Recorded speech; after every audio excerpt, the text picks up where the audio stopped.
Hello, and welcome to this race of La-Mulana Randomizer. I will be your commentator, Seer Sky. Joining me is Planeswater and Pigeon Rand.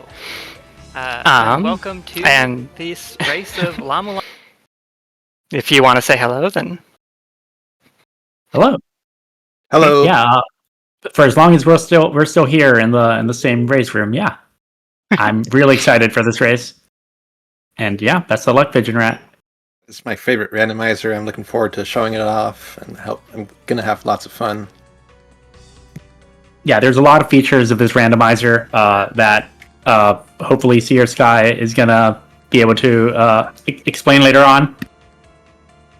That make it really fun to like explore like the layout of the ruins with like entrance randomizer, how everything lines up. And yeah, no, it's just an extremely fun randomizer game, and I'm thrilled to be showcasing it here for y'all. all right, sounds good. So should I count you two down? Give you like a countdown when I say go. Ready. Okay. Yeah. And 5, 4, 3, 2, 1, go. So, let's get started. Both players are starting in the Chamber of Birth. This is normally a very late game area, and there's not all that much that you can do at the start of the game. They are given a few items at the start of the randomizer just to make things go a bit more smoothly. So the items that they started with were the Holy Grail and Mirai.exe, which allow the players to warp between the save points in the game, which speeds things up dramatically. They also started with text tracks, which allows them to just record what shops have using in-game tools so that they don't have to like write it down on a piece of paper. It's a fairly minor convenience thing. But yeah, ultimately from Chamber of Birth, there's not much that you can do besides just take the ladder down, and they have ended up in the second floor of Endless Corridor, and both grabbed the quick check there and are making their way to the save point. So a bit of background on this game. This game, La-Mulana, is the remake of an old PC freeware game. It was originally remade for WiiWare and then ported to PC and then later to Vita and Switch and PlayStation 4 and I think Xbox, one of the Xboxes. I forget which one. But and it's a Metroidvania with a very heavy focus on puzzles and sort of riddles. A lot of the challenges in order to do a lot of things, you have to, sort of piece together these clues that are written on tablets throughout the ruins, figure out what in the heck they're talking about, so that you can solve some puzzle elsewhere, collect some items that allow you to solve some more puzzles, and so on and so forth. Which means that there are going to be spoilers in my commentary. I'm not going to be able to completely avoid it. Like, I'm going to mention that, certain items are used in certain places, right? So if you haven't played this game and it sounds interesting to you, play this game. It's a wonderful game. And then after you play this game, you can play this randomizer, which is one of my favorite randomizers. So, both players are taking roughly the same path at this point. They went through the door to the left in Endless Corridor, and they found that it led to Graveyard of the Giants. And then they left from that area to the right and just grabbed an item from the top of Chamber Extinction without exploring too far into Chamber of Extinction. They have both warped back and are proceeding to check other things that are the easiest to get to. So they walked through the right door out of Endless Corridor and also ended up in Graveyard of the Giants. So I suspect we're going to spend a bit of time in Graveyard. Graveyard is the ice zone. There's a bunch of ice physics floors that are vaguely annoying, but not too big a deal. Moreover, when approaching Graveyard of the Giants, there's this really annoying sort of, from this direction, which is not normally the direction you enter this area when you're playing this game casually, you have to do this sort of loop around in order to activate the elevator to let you get to the top part of the zone. Although it looks like Pigeon Rat just decided to warp out without activating the elevator, which perhaps is not the best plan of action, but we'll see if it... Oh!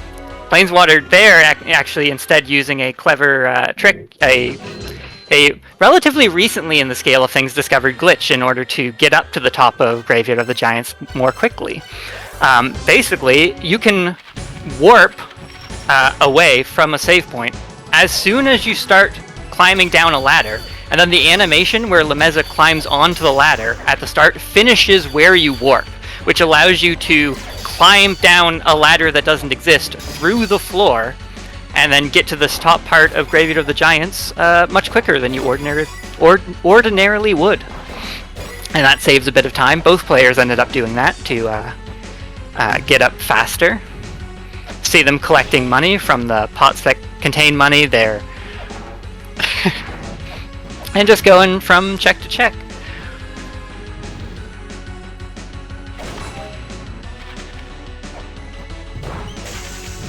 You want to say something about the marathon and what we're doing this all for? I was just about to ask you if that was okay. Is that alright if I jump in here a little bit?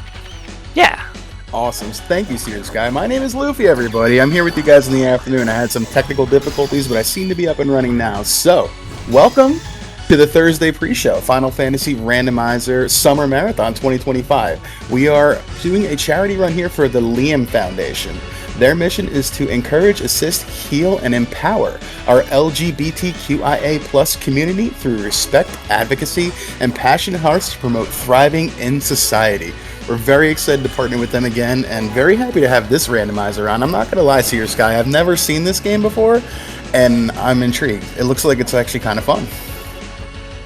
Yeah, this game's a ton of fun. I love this game so much. And it has a really cool randomizer. The randomizer tends to be relatively open, so presumably these two players will end up diverging at some point once they end up sort of unlocking more areas. But right now, the seed has sort of funneled them both into the same area. There's a very important item there. There's the Isis pendant in that shop.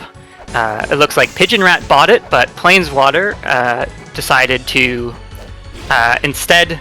Oh, it looked like there was both the bombs and the fairy, the Isis pendant.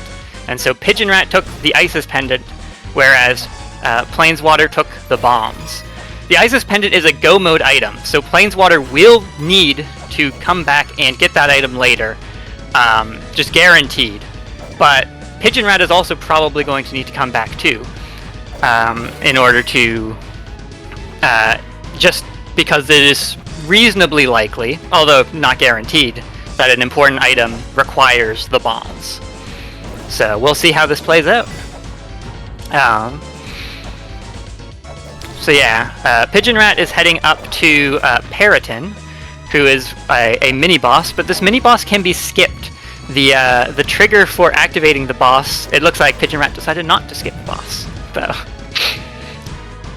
and instead is just fighting Periton, which is also works. If you skip the boss, then you don't get the money from the boss, which perhaps Pigeon Rat wants at this moment.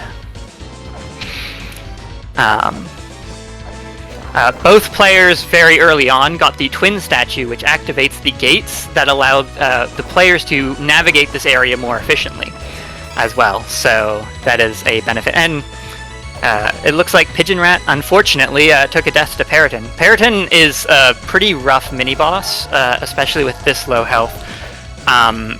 It's surprisingly annoying to actually hit Periton, and without just getting hit yourself. And he has a lot of health, so you need to... It's a long fight. Even with the katana, which is the random start weapon that the randomizer started these players with. Normally you start the game with a whip, but these players have started with a katana, which allows you to attack down and does a bit more damage than the normal whip.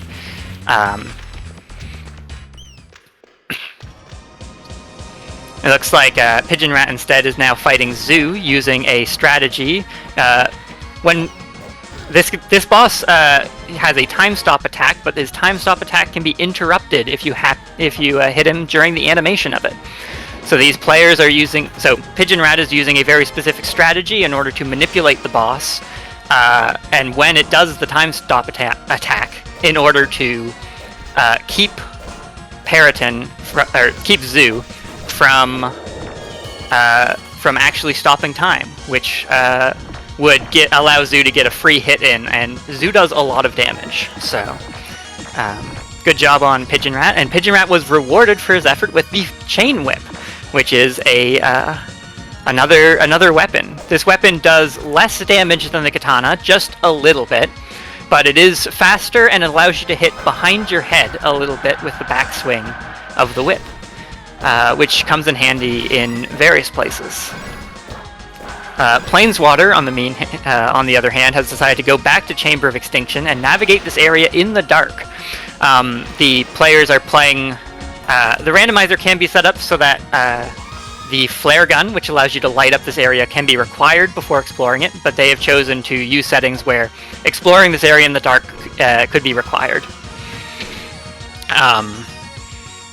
Pigeon Rat found another dark area somewhere else in the ruins. This is the Tower of the Goddess, which is dark until you get to the main entrance, at which point the lights dramatically light up like this.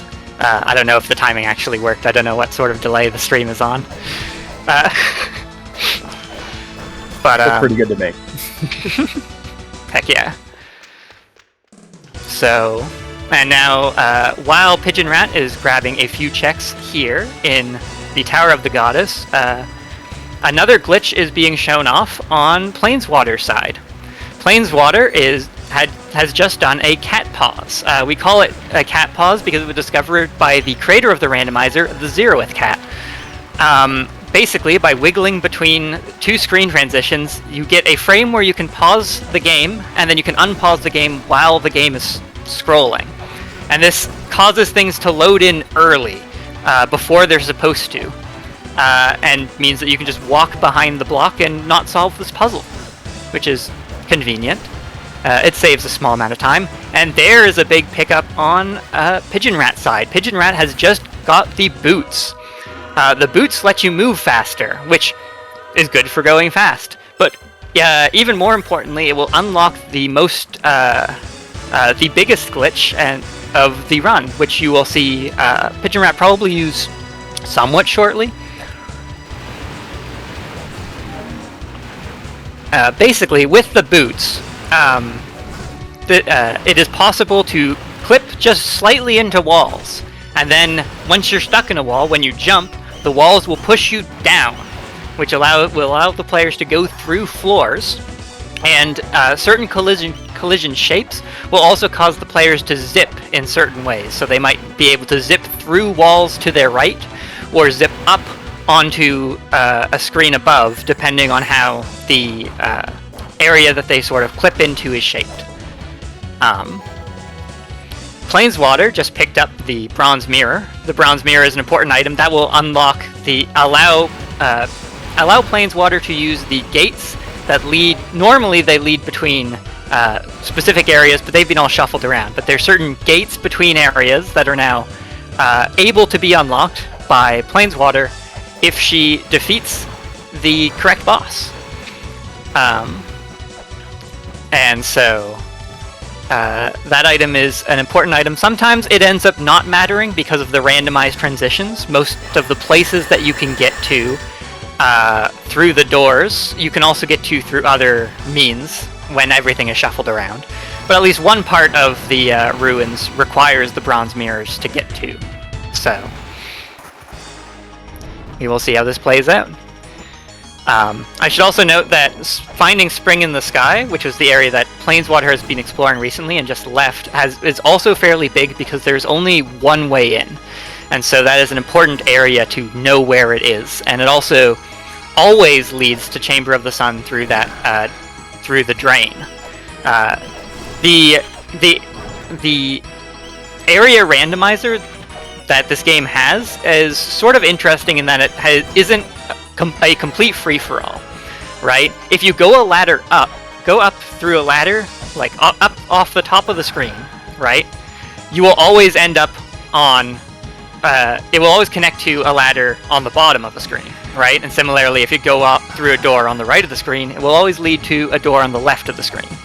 And there's certain special transitions between areas, like this one that led from Spring in the Sky to Sun, which drained the water and filled up that little pool that you might have seen beside the pyramid. Those aren't randomized, so if you can find Spring in the Sky, you always also find Temple of the Sun. And Temple of the Sun is a relatively early area. It has a lot of checks, and it is and it has a lot of connections. And has a lot of connections. It has 4 gates out, one of the bronze mirror doors, and a guaranteed connection to twin labyrinths. So this randomizer, it ends up being very important to sort of to explore and find all the connections, get all the warp points, and to be able to like get around quickly to you know, so that you can find the areas which get you lots of checks very quickly instead of spending a whole lot of your time in areas that are a lot slower to explore because you don't have very much health and you need to be a lot more cautious.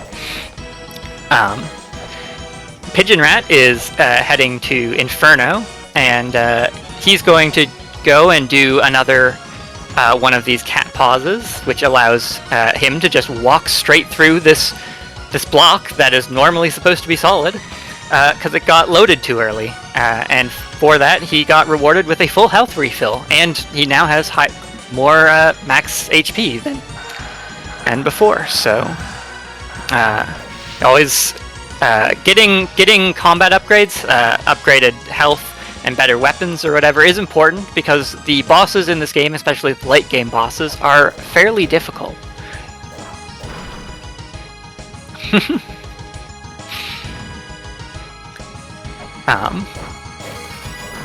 So yeah, what is the goal? Maybe I should speak a little bit about that. So I mentioned bosses. There are 8 bosses that these players will have to defeat in order to get to the end of the game.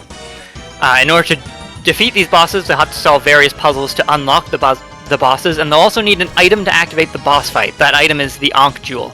Our players have collected a couple of these. Planeswater collected 1, and Pigeon Rat has collected 2 so far. And these Ankh Jewels, which can be used to activate a boss, they can be used to activate any of the bosses. So it's up to them to choose which bosses that they decide to fight when they decide to go and do that. There are also a bunch of other things that will be needed to be accomplished in order to actually fight the final boss. So this game has a fairly large number of go mode items, and most of the puzzles in the game will probably be solved by both players before the end of this run.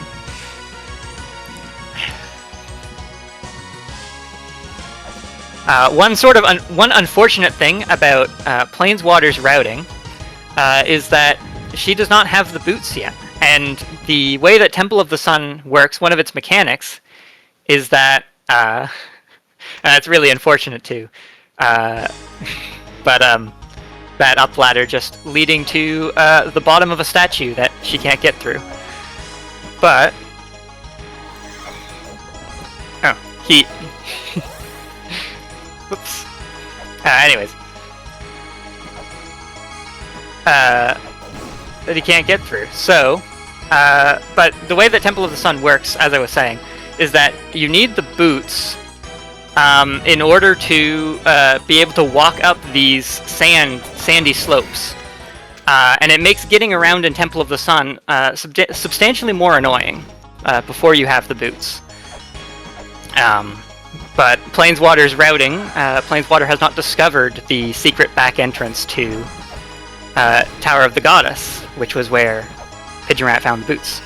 Meanwhile, Pigeon Rat has just discovered the entrance to Dimensional Corridor, and so he can no longer walk out, which is a bit unfortunate. He is going to wait for this bat, it looks like, to try to do a damage boost. Because the alternative is for him to just reset to the last save point he got to, and then redo everything he did up to the point where he took this ladder. So... And actually he has the boots, never mind. It looked like he was going for the damage boost, but I think he might need the damage boost to get up to the ladder, but he doesn't need it to get to the item. But I'm not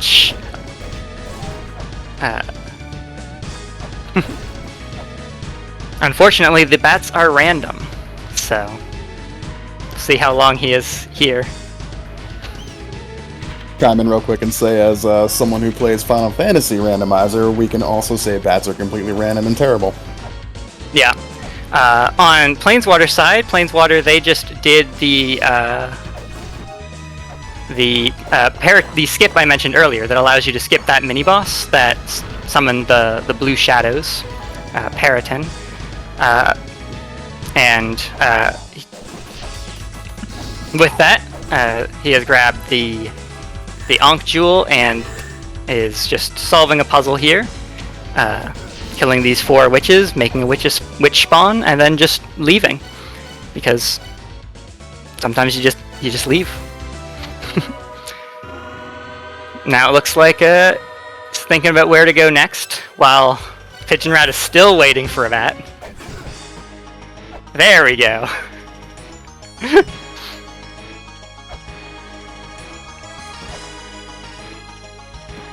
And with that, he'll be able to collect this warp point and then take the store, which will give him his ability to warp back. And also grab some cash while he's here. And it looks like we're going to see our first boss fight on Planeswater side. Planeswater has decided to take on Elmac, this big lizard. So, this should be a fairly quick fight.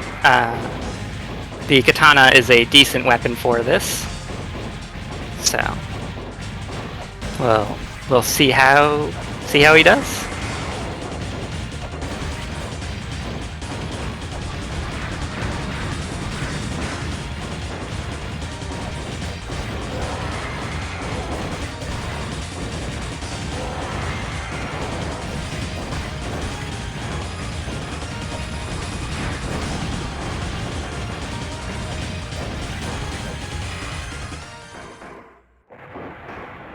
And there we go. Elmac has been defeated fairly easily, and because Planeswater has the twin statue,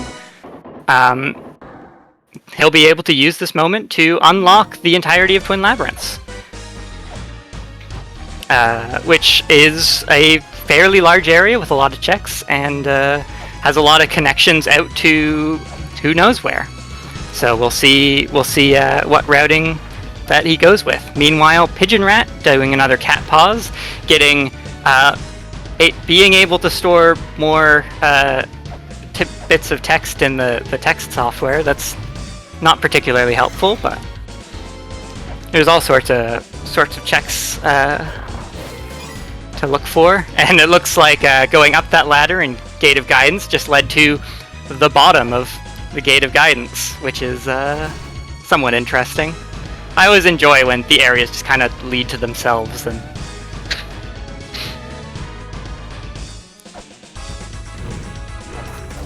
a silver shield picked up by Planeswater. A silver shield is a fairly useful item. It allows you to block projectile attacks. This game, unfortunately, it doesn't have a progressive shield or progressive whip option, because of the way the randomizer is implemented. It would be somewhat it would be a real pain to actually get working, but it does mean that the players can just discover the mid-tier shield just before they get the buckler, and so yeah.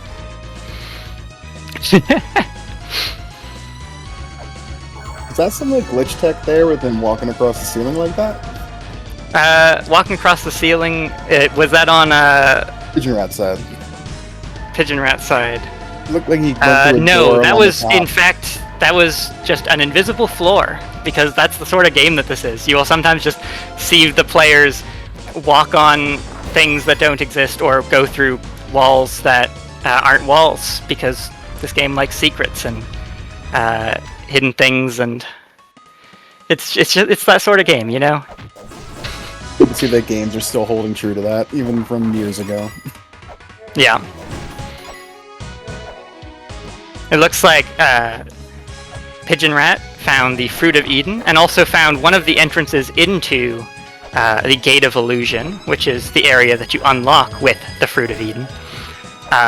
You could tell that it was an entrance to the Gate of Illusion because it had a little like green block covering the door to make it so that he couldn't enter the area, because you have to find the right entrance to get in. There we see a raindrop from Pigeon Rat. I don't know how many of those he's been doing, but we did one to skip a puzzle to get to this boss fight quicker. And so now we're going to fight Amphisbaena, who should go down pretty quickly, because this boss is what is most players' first boss of the game. It doesn't have to be. This game is very non-linear. You can accomplish things in all sorts of orders. The game is very open at the start. But it is intended to be fought with substantially worse weapons than our players have. So, Amphisbaena goes down pretty easily. Meanwhile, Planeswater is exploring the Gate of the Mausoleum of the Giants, which is an area that this upper section of Mausoleum of the Giants I always find slightly annoying in Randomizer. You have to do a bunch of like a bunch of loops to collect all the items because of how the puzzle triggers work, and it's easy to like forget a step. I think the last time I did a Randomizer, I ended up just forgetting one of the items up here in the section, and I had to check the spoiler log to see what item I had missed, because I mean, you know, that's just the Randomizer experience sometimes. But these players are fairly experienced and hopefully not as rusty as I was the last time I did one of these, so should hopefully see them not get too stuck and get through this pretty efficiently.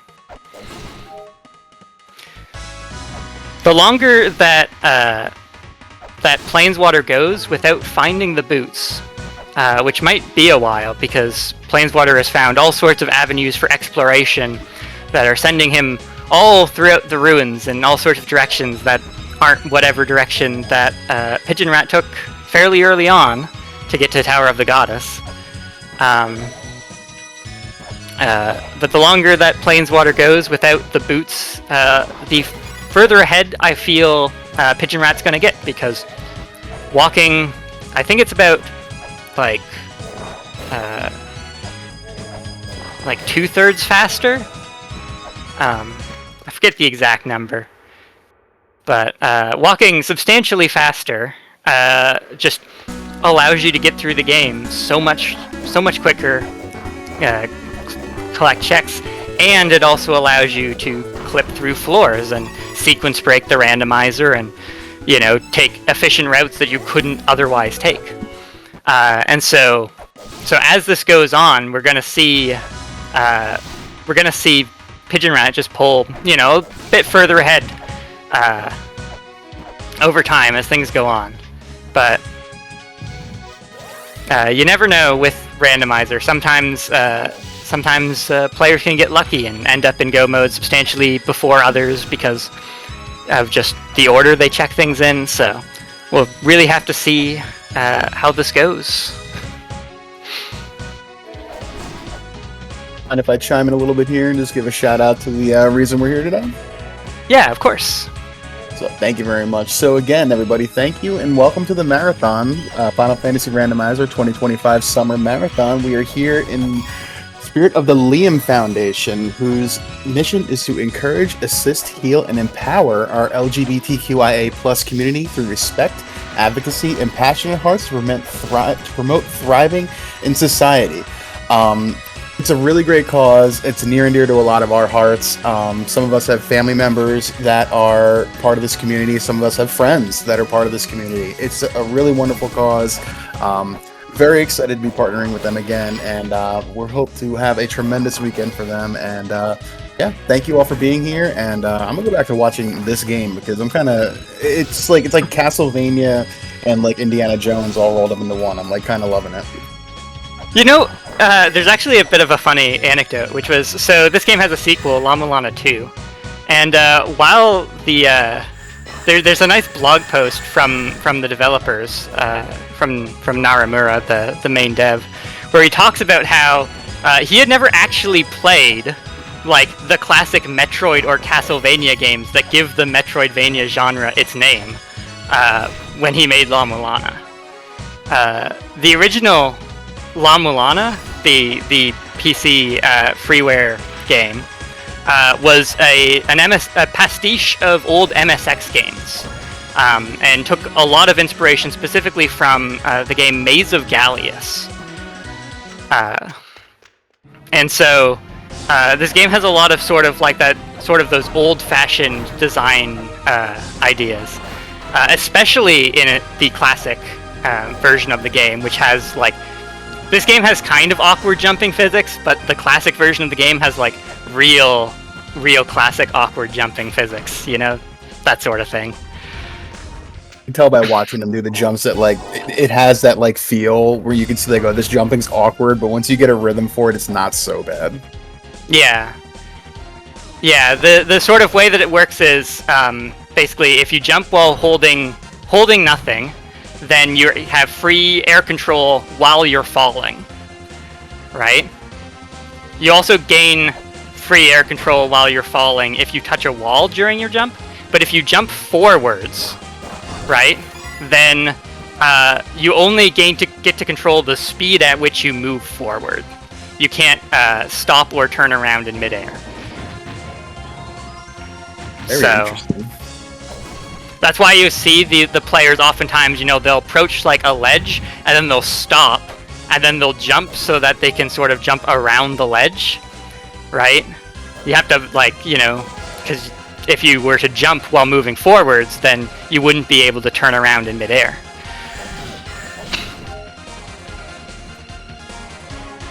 So, somewhat awkward jumping physics, somewhat obtuse puzzles. If that sounds like your sort of thing, you should play this game. It's really good.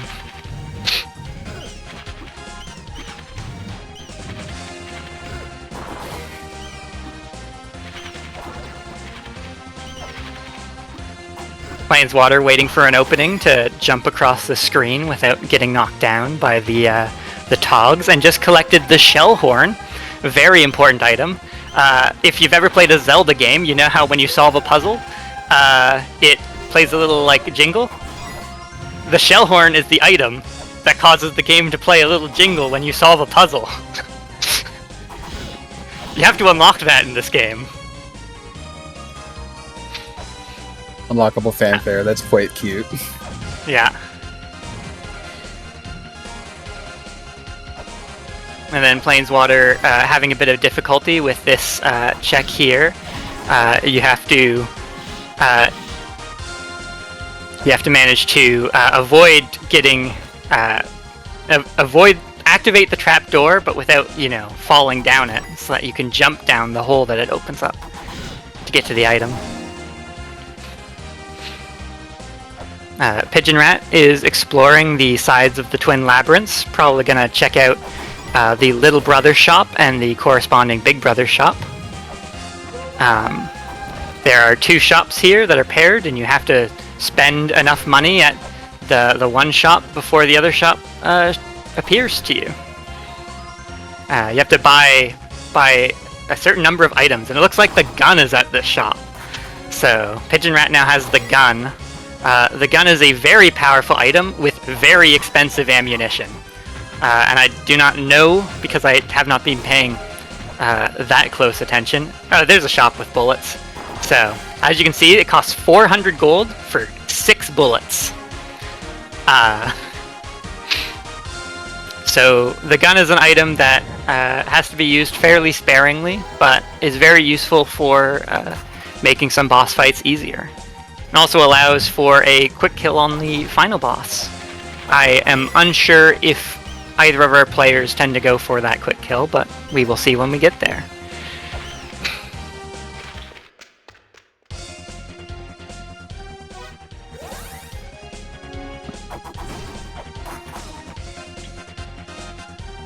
So,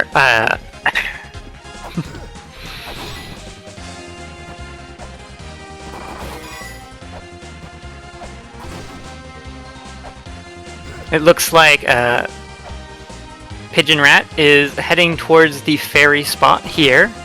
Must have the and got a key ferry.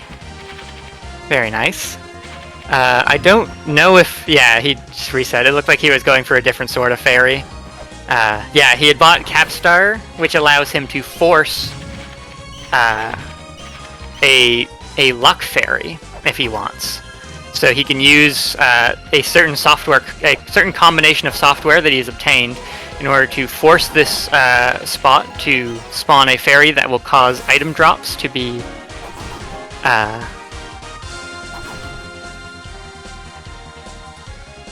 Maybe he does have the combo that allows him to force spawn a key ferry as well. There's a couple puzzles in this game that require this key ferry to be able to solve. I'm not entirely sure where he's planning on taking this key ferry, but oh no, actually, I feel like we might have seen the door that requires the key ferry. There's the various doors that are opened by the bronze mirror. There is one of them in this shuffle that instead of requiring a boss to be defeated and the bronze mirror, it instead requires you to bring the key ferry there. So perhaps that is what Pigeon Rat is going for, or perhaps he has no plan for this ferry.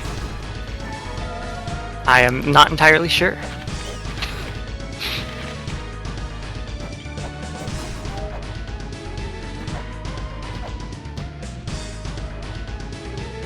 Planeswater grabbing more checks in Twin Labyrinths. It looks like he is now getting to the little brother shop, and will be able to obtain the gun if he so chooses. And on the other side, it looks like we're going to fight Sakit. So this is the second boss being fought by Pigeon Rat. This big robot who punches the ground, and you have to hit him in the face, break the shield protecting his face off, and then hit the exposed face that behind it. So yeah, this boss, the shurikens do not work until you knock the front plate of the face off, and then he'll be able to take out the boss from a distance. And it's just 2 shots with the gun.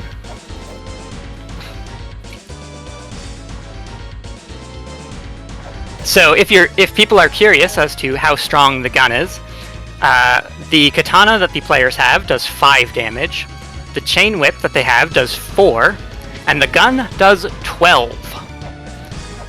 So it is quite strong. And it just allows defeating that boss a little quicker. It looks like there was no plan for the key fairy. I don't think he has the software combination that allows him to force a key fairy spawn, so he just instead got a 5% chance twice instead of whatever it was he actually wanted. Which is a little unfortunate, but also a little entertaining. Both players now in Twin Labyrinths. We're seeing another cat pause on Planeswater's side to get at this item without solving the corresponding puzzle.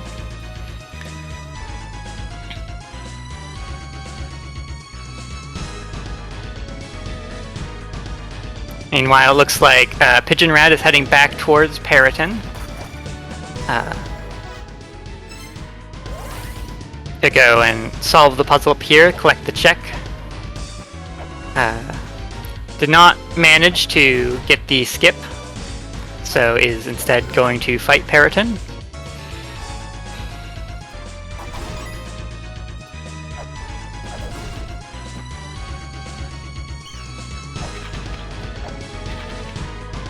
Meanwhile, Planeswater missing a jump, bit unfortunate.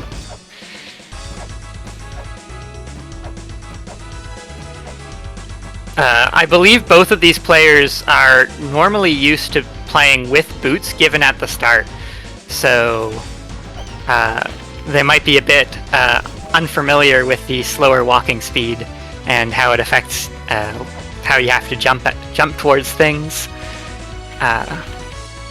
So hopefully not too long, but we'll see. It might take a little bit. Hopefully Planeswater finds the boots without it taking too much more time.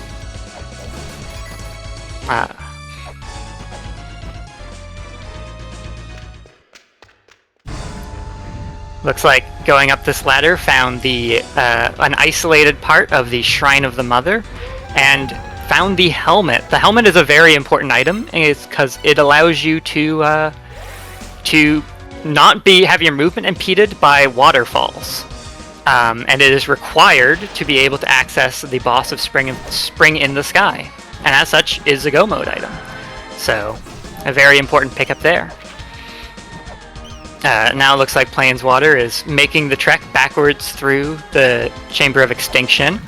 I believe he will find the entrance to Inferno Cavern in this direction, which will be a new area for him, I'm pretty sure. Void Lidley asks location and weapon start. It was a katana start in the Chamber of Birth. The Chamber of Birth led to Endless Corridor, which then just led to Graveyard of the Giants. And then everything opened up from there.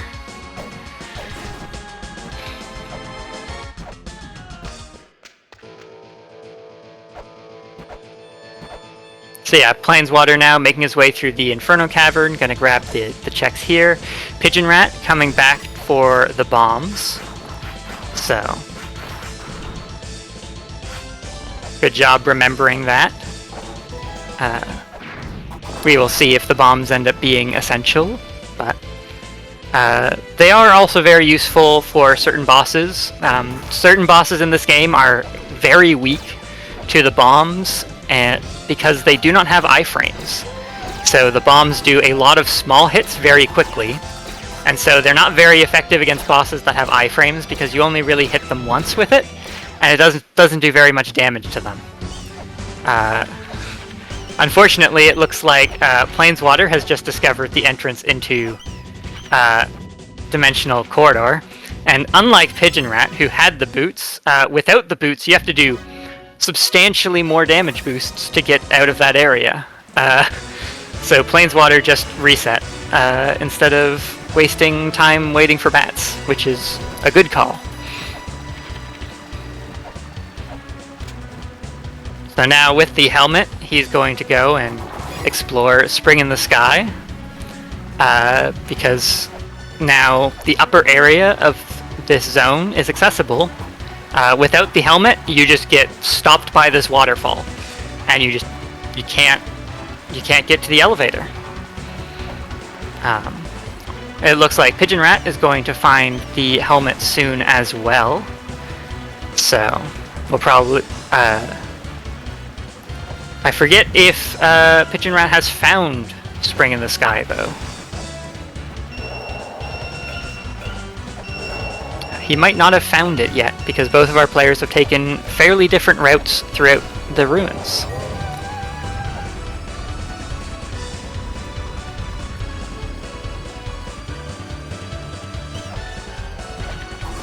What is the name of that room guardian? Is this a pop quiz for chat or for me?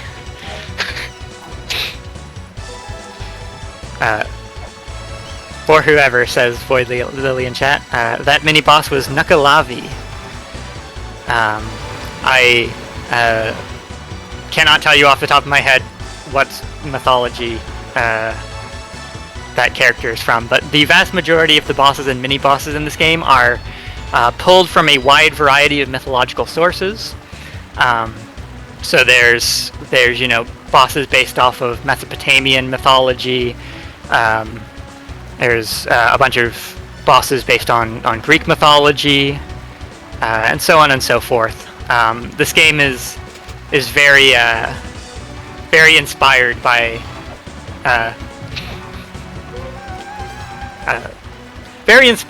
a whole lot of trips to museums and places around the world. If some of Naramura's blog posts are to be believed, which of course they are.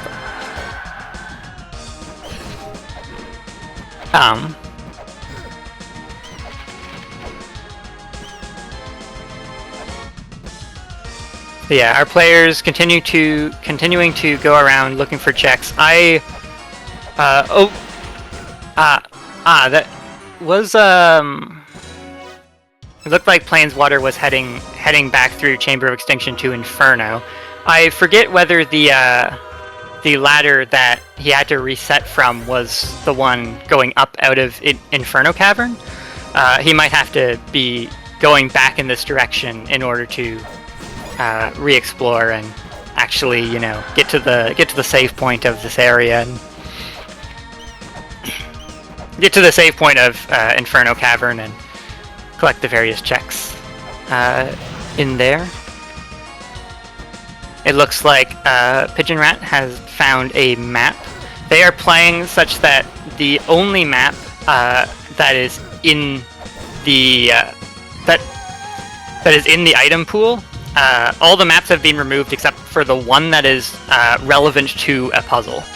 So if they see a map, they know that it's an important item, or potentially an important item. It's not a hard requirement for Go mode. It is just an item that is required for about 3 checks. I forget the I don't feel like going through the effort to count exactly. Yes, the randomizer modifies the game so that a little sound is played when you pick up that specific map, because the item get box just only says you got a map and doesn't say which map you got, which is a little bit annoying.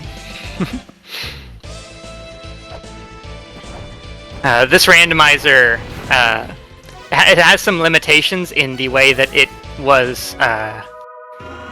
It has some limitations that are as a result of the fact that this game does not modify the game code, like the game's executable file, in any way. This game only just modifies the unpacked game files in the game's directory. So the randomizer can only make changes to the game that the game's own scripting, like internal flag system, are able to accomplish. Which is why there's certain quirks like, which is the cause of certain quirks.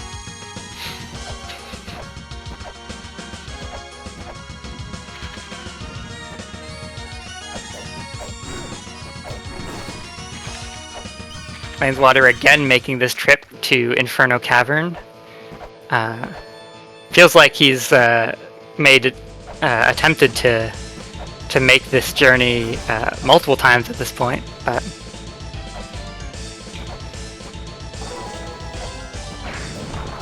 it looks like Pigeon Rat has collected the axe. Both players actually collected the axe in Spring of the Sky. Planeswater did it a bit earlier. The axe is a fairly slow item, but the axe is a fairly slow item, but it does 5 damage like the katana, and has a very large overhead arc, which is very useful for hitting certain enemies and bosses. And so the players will use that where it's convenient.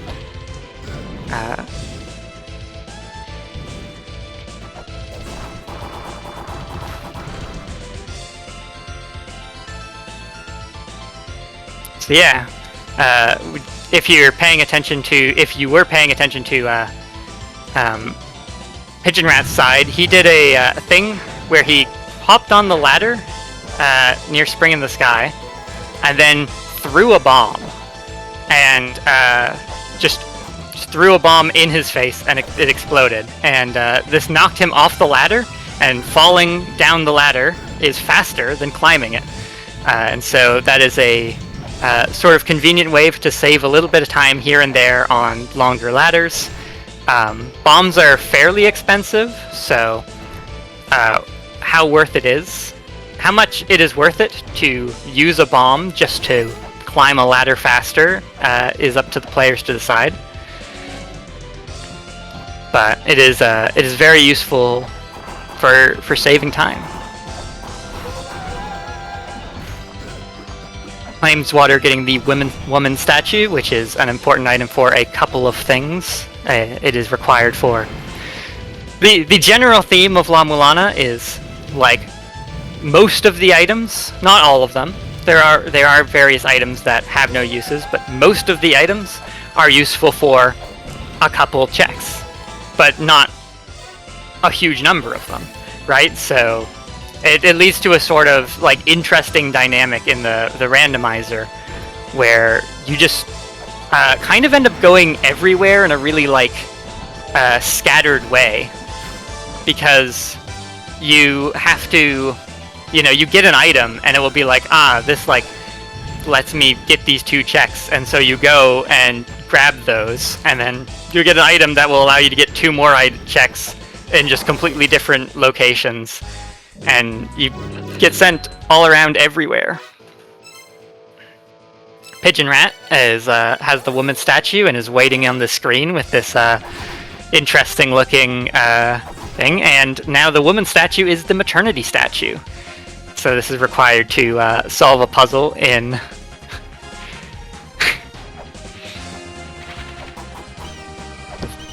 Void Lily describing them as party balloons. Yeah, we'll go with that. But that allows the player to. It allows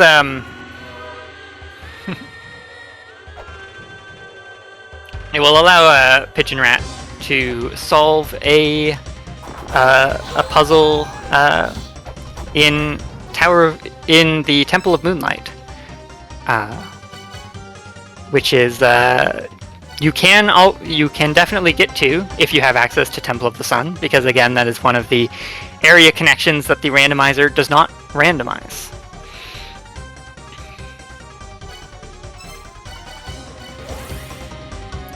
And picking up the fairy clothes. The fairy clothes are an item that is very convenient. From now on, Pigeon Rat will take 2/3 damage. Just all damage does a third less damage, which is very nice.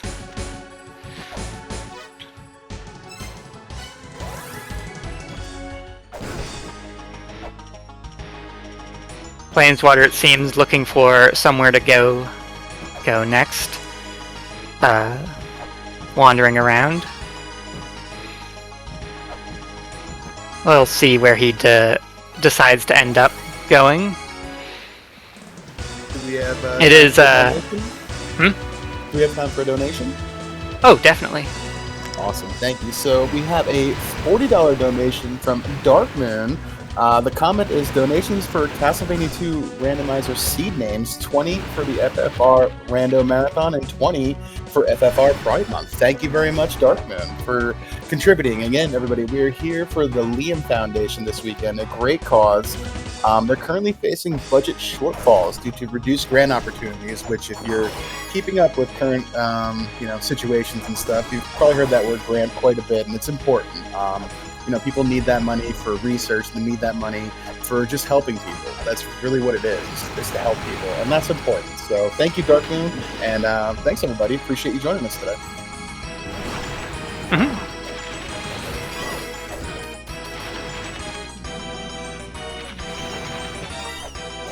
So we see Planeswater getting this item. And oh, it's the feather. That is a very useful item. Planeswater has now unlocked the ability to double jump, which allows you to to move more efficiently through the ruins, get to places that you otherwise couldn't. Just a very, very important item. It is also one of the items that is required to beat the game. So, a very, very, very good pickup there. Can I ask a question? Yes. How would you say double jump then puts Planeswater situation? Because I think they still don't have the boots, correct? Does the double jump help them? The double jump is helpful, but unfortunately, I think the lack of boots, especially for this long, probably still means that the race is in Pigeon Rat's favor. Okay. I was curious. But it is definitely a very good item. Part of it too is we see Pigeon Rat is exploring the same area here in Temple of the Sun, and so it's potentially possible that Pigeon Rat gets it not very in not too short a time. So we'll see. Although it looks like he might instead be going to fight Elmac.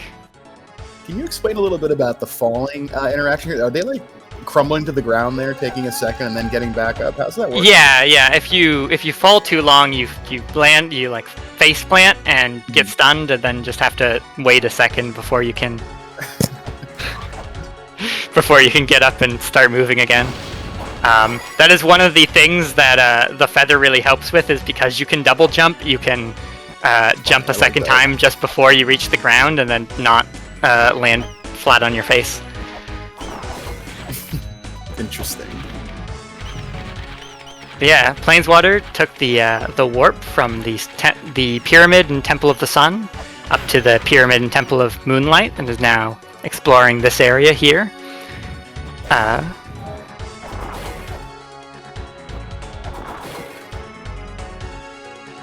So we'll see if there's any. The players have gotten a bunch of items that I haven't commented on because I've been busy talking about other things. Although a large number of those items are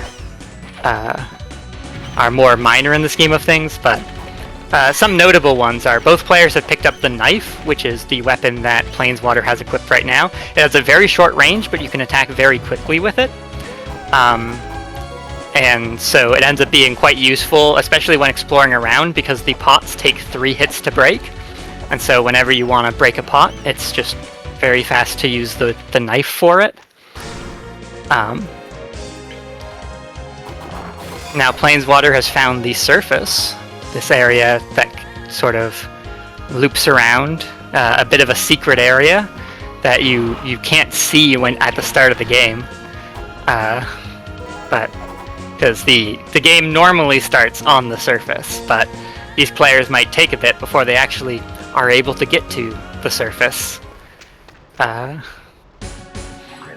Looks like it looped around back to Graveyard of the Giants. So we'll see what Planeswater decides to do here. Whether he decides to spend the time to unlock and fight the mini boss in this section, or just decide to take the ladder out and see where it goes.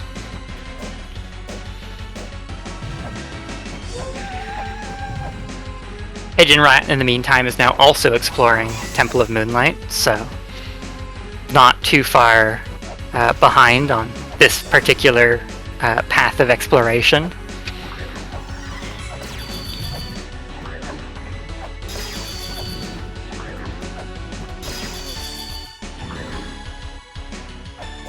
Using a bomb to get to that secret hidden chest location,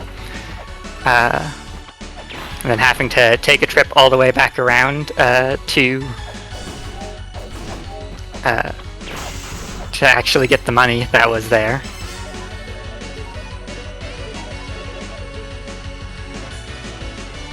Looks like Planeswater has just downloaded the flare gun. So the flare gun is required for a few checks. It's useful when fighting a couple bosses or mini bosses, because it just shoots a projectile straight up.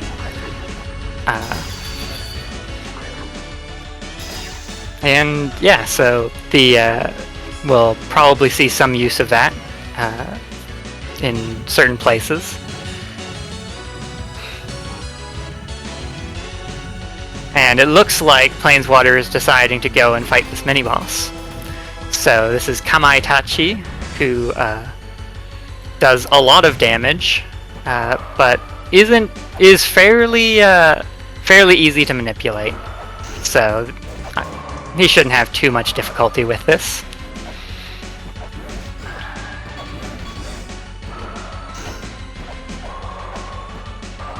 And it looks like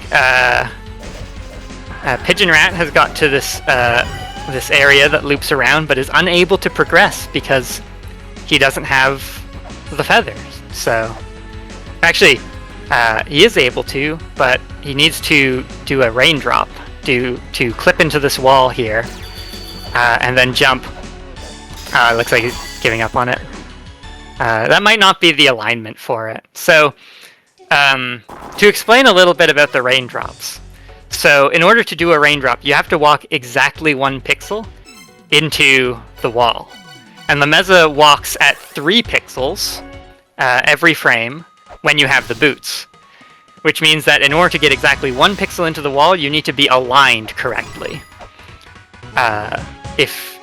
So you have to like bump into the right wall or climb onto a ladder or do something else to just set your position to the right alignment so that when you get to the wall, you can step exactly 1 pixel in.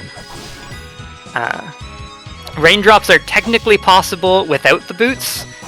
Technically in a, like, if you are a tool-assisted player, you can do them. But it requires, you need to be floating point accurate, which is not feasible in almost any circumstance. So without the boots, you just can't do raindrops. There's an item that these players might unlock eventually called the Grapple Claw, which will allow doing raindrops and getting the alignment required for those clips much simpler.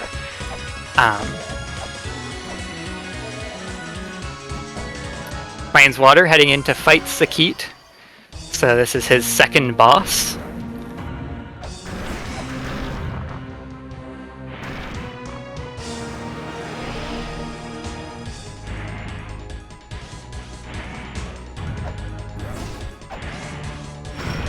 Looks like he got stuck underneath the fist. That is unhelpful. There we go.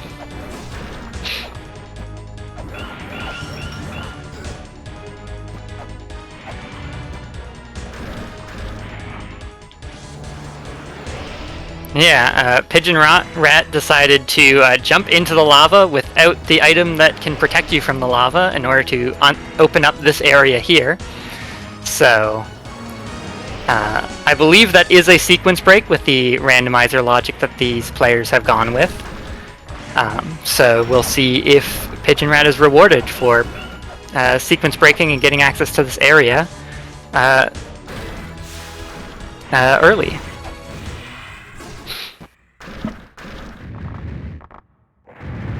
And there's Sakit defeated for Planeswater. But the adventure continues.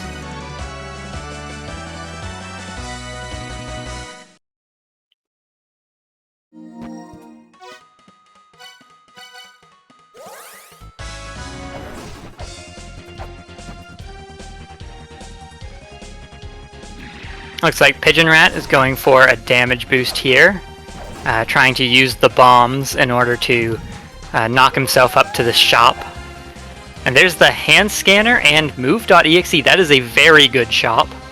Hand scanner is required for certain puzzles, and in combination with the certain piece of software, will allow him to translate, that actually be able to read the hint tablets in the game that, as an experienced player, he does not need. But certain puzzles require you to be able to read the things in the ruins, and so that is one half of being able to read.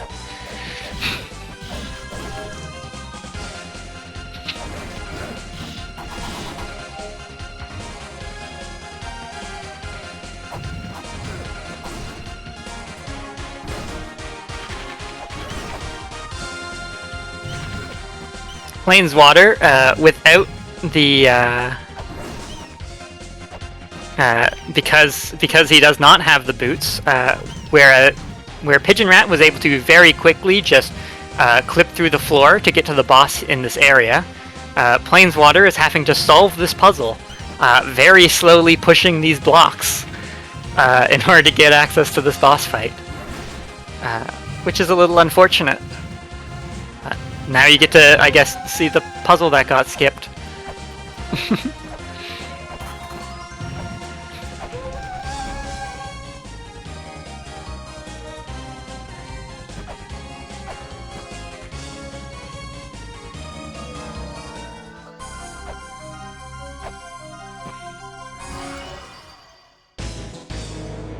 And now, fighting Amphisbaena. And after this boss is defeated, both players will have defeated the same number of bosses.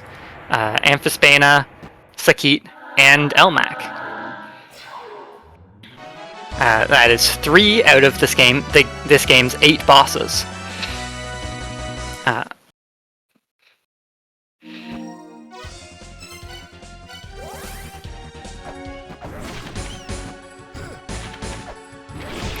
Well, eight bosses before you get to the final boss. There's 9 main bosses in total.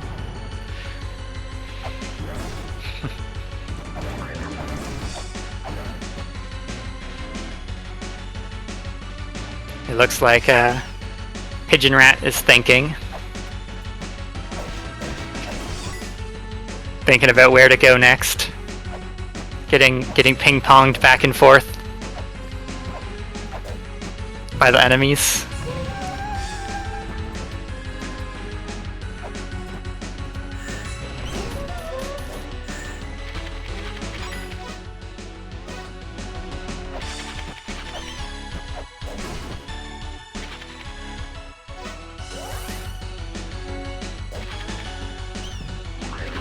Planeswater again doing that ladder warp glitch in order to get to this part of Graveyard of the Giants faster.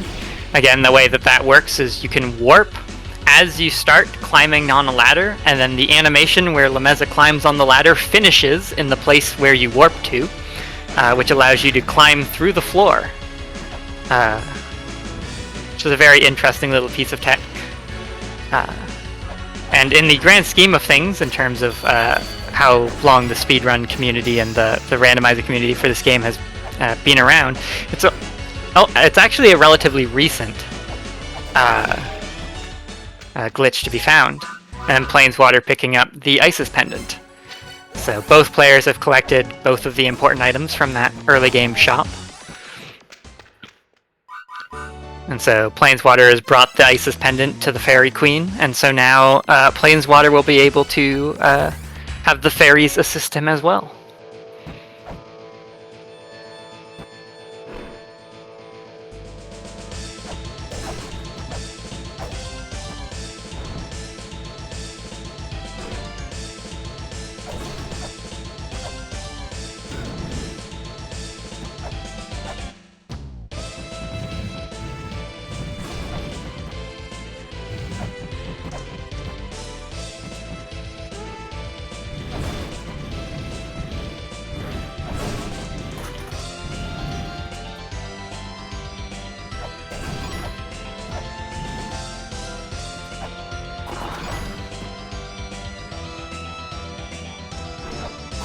Pigeon Rat heading up out of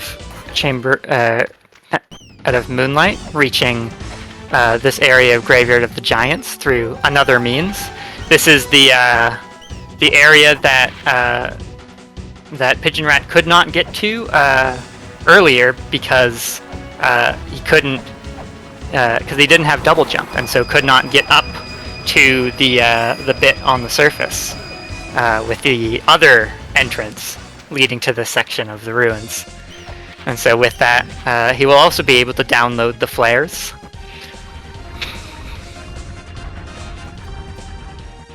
Obtained ancient software flare gun.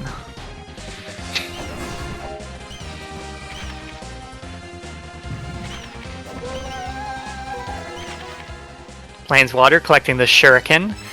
very useful sub-weapon, just low damage, but it's just a projectile you shoot forwards. Comes in handy in a lot of places. And now solving some puzzles in Twin Labyrinths.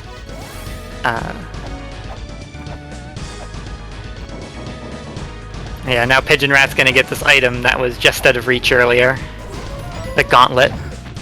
The Gauntlet lets you attack faster, which can be very helpful.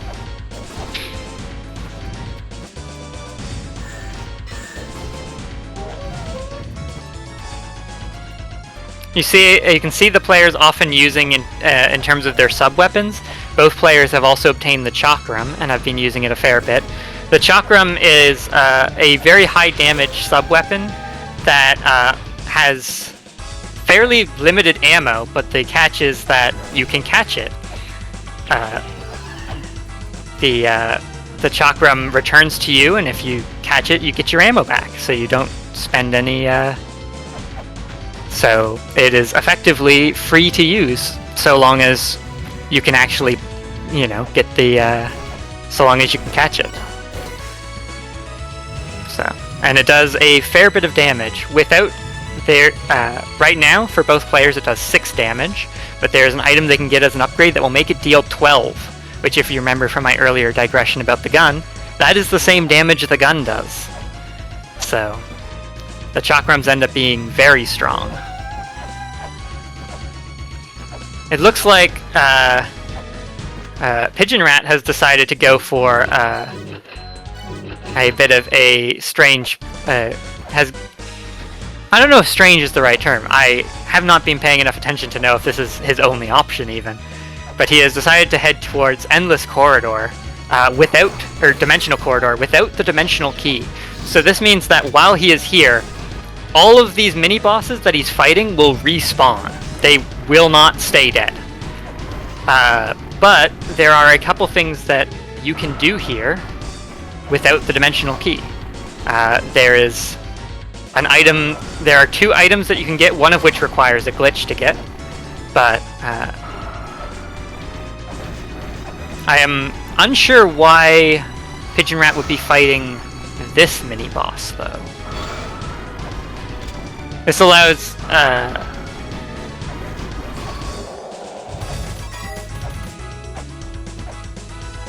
yeah. We can't actually talk to the philosopher. Okay. And then he resets when he realizes that that is not, in fact, something that gets him anything. Forgot it wasn't NPC Rando? Maybe.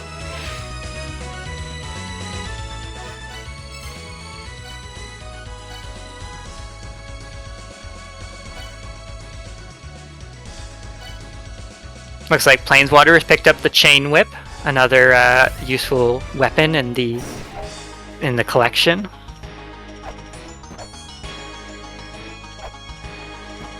He has also picked up the Caltrops at some point a bit earlier. The Caltrops are another weapon that is somewhat useful in some weird circumstances because it has the ability to deal damage to you, like the bombs, so you can use it to knock yourself off of ladders and to give yourself iframes without taking a particularly damaging hit. And there you see him go through one of the doors with the bronze mirror. That door required him to kill Elmac, so with Elmac dead, it gives him access to this part of Tower of Ruin.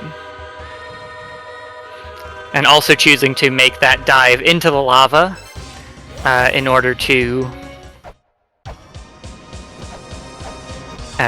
open up Tower of Ruin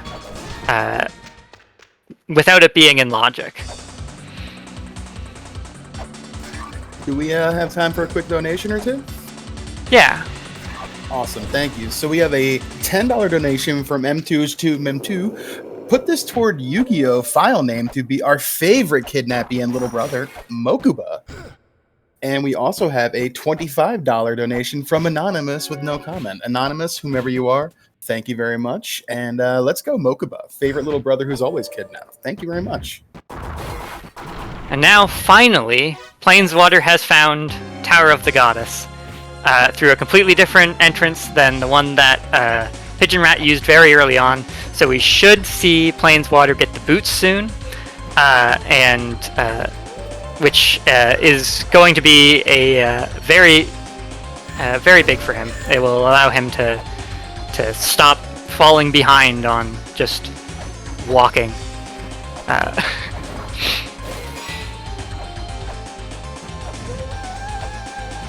Yeah, there are the boots.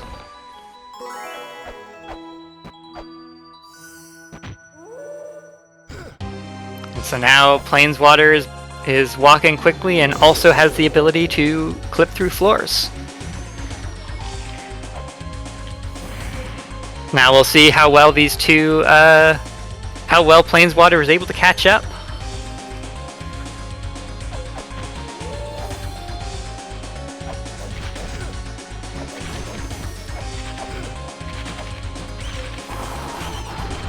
Ultimately, it's somewhat hard to know who is actually in the lead in this game until things start stop being quite as open and start narrowing down, and we start getting closer and closer to go mode. Because ultimately, as I said, this game's go mode requires a lot of items to be found. It's fairly substantial. There's 8 guardians that need to be defeated, plus the final boss. Each of those requires an Ankh Jewel, so that's 9 Ankh Jewels. You need to visit every area in the game. You need to collect all 4 seals. You need to collect and fill the vessel, which requires a whole bunch of items for completing that particular puzzle. You need Reader, Scanner, Mantra.exe, the Jed Pillar, the Lamp of Time, and also the vessel itself. And the players also need the Pachet Key to fight Palenque, the Dimensional Key to fight Tiamat, and the Helmet to fight Bahamut. As well as a couple other things I'm probably forgetting. So this game has a lot that these players will have to do. Yeah, there's also the Philosopher's Ocarina that they need to collect. Basically, there's a lot to do in this game.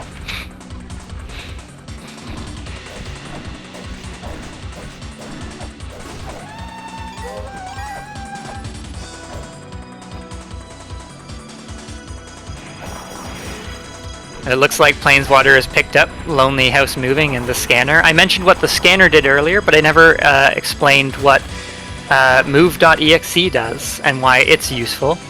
Move.exe is used in a software combo that allows the players to extend their iframe duration, which is very helpful against some of the bosses. There's a lot, and also for movement in certain areas, you can avoid taking damage with the extended iframes. There are certain boss strats that are only doable if you manage to collect both pieces of that software combo. It is also used in another software combo that increases the damage of... I forget if it's the damage of your whips or the damage of not your whips. There's one software combo that increases your whip damage, and one that increases the damage of your axe, your katana, and your knife. Looks like Planeswater is trying to remember what specific wall you have to bump against to get aligned for this raindrop. And just giving up and doing something else, which is fair enough.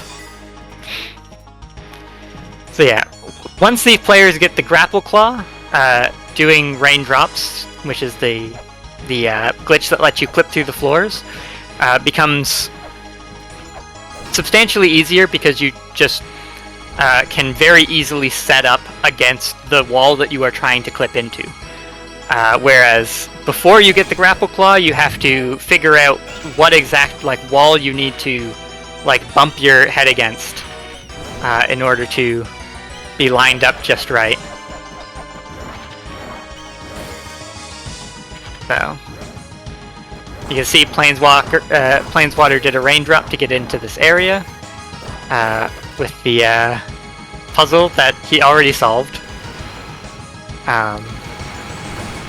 Because he, I suppose, forgot. He's trying to use this platform to zip off the right edge of the screen, and there he did. He got it the second time. Remembered how you do it. And that has gotten him access to the bottom part of Temple of Moonlight earlier than, or out of logic. So now he can solve all the puzzles here, and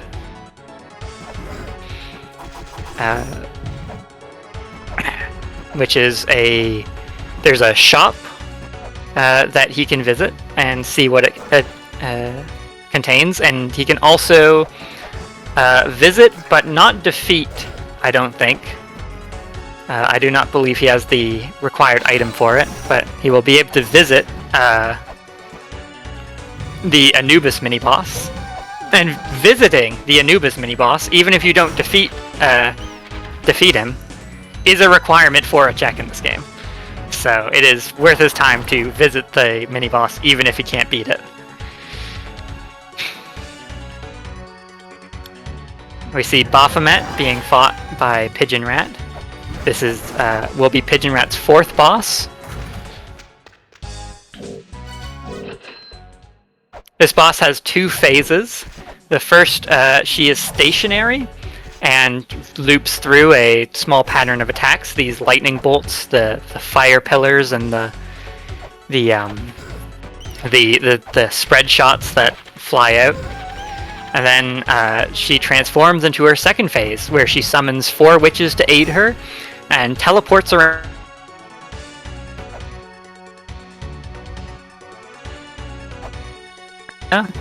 Or shooting little projectiles that home in on you, or zapping lightning.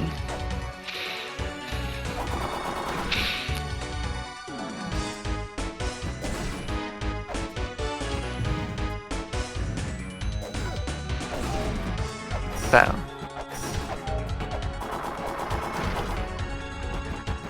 we can see the axe, the very tall swing of the axe coming in handy for hitting Baphomet here when she teleports. It is much easier to hit her with the axe than with the other weapons.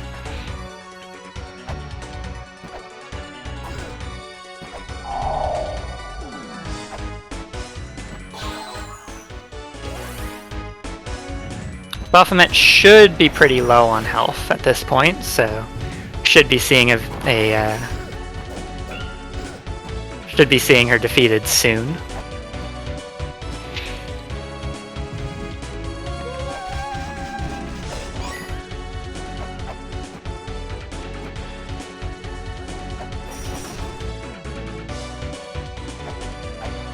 Assuming she teleports into a lower position where it is easier to hit her. There we go. Should just be a couple more, I think. Yeah, there we go. But it's not over yet.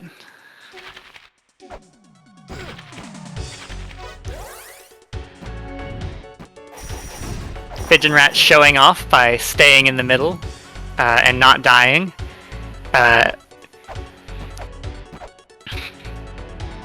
Which is fun.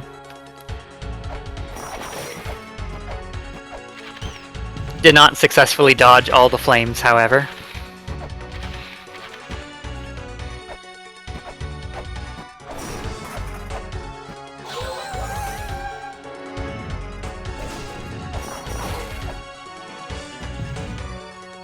Now Pigeon Rat is doing a raindrop to get to the shop without solving the corresponding puzzle. Collect the Ankh Jewel and the Caltrops.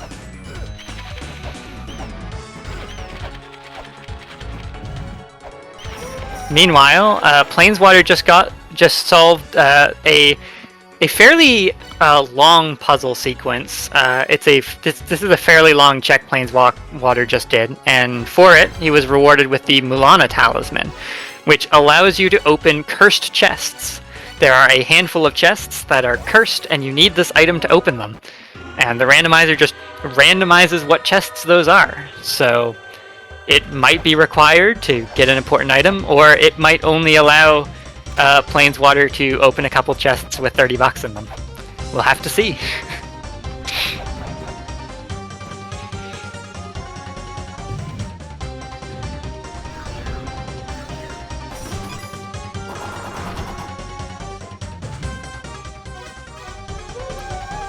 Okay, so I just have to comment on this. Pigeon Rat just got another Key Fairy.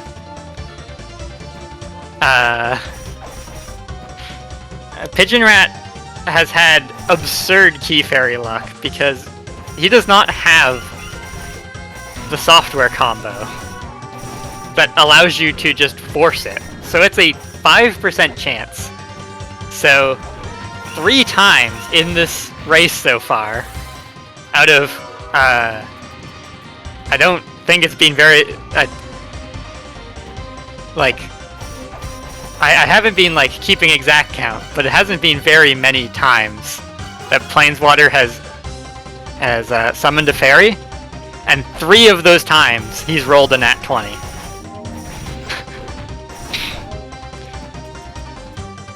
Do we have time for another donation? Of course.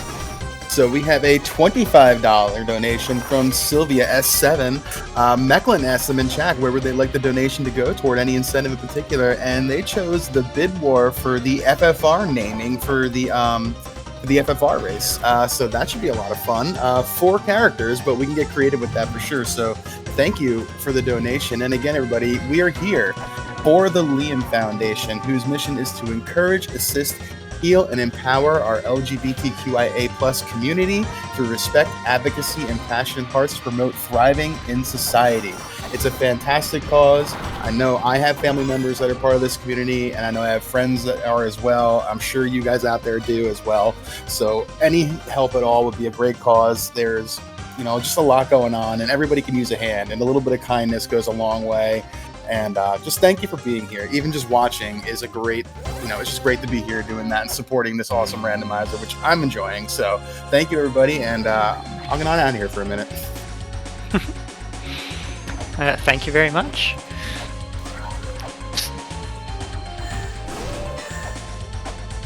And so now we see Pigeon Rat going about the various things you need to do to collect the La-Mulana talisman, and also just grabbing whatever checks are along the way. It looks like he's not going to do the full part of that unlock chain though, and it's going to head elsewhere.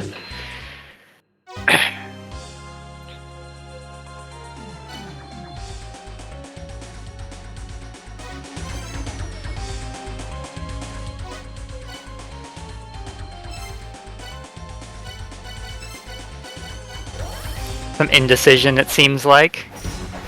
It looks like Planeswater is heading to the Dimensional Corridor now as well. Neither player has discovered the Dimensional Key yet, which means that these bosses don't stay dead. And so Planeswater will have to fight the bosses both going to these checks and to get out, because you cannot warp out of this area. So we'll have to see if it's worth it to go all this way. There are 2 checks, one of which you can get with a cat paws here. This is the only place where doing this trick going up on a ladder is useful. And it looks like he got the scriptures. And then you can also get a check by scanning the murals containing ancient characters on this screen. And he downloaded the treasures. So the treasures are used for 1 check, but the players will have to find their way to Gate of Illusion to be able to use it. And neither player has found there yet. And the scriptures just makes you immune to bats. So nice convenience item, but isn't necessary for anything. Pigeon Rat, meanwhile, managed to find his way to the upper part of Chamber of Birth, collecting a few checks there. The Book of the Dead is what will allow him to fight the Anubis mini-boss I mentioned earlier. And then solving this puzzle and gonna see what this check is as well.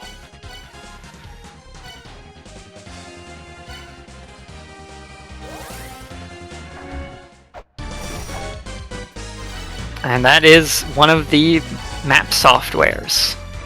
So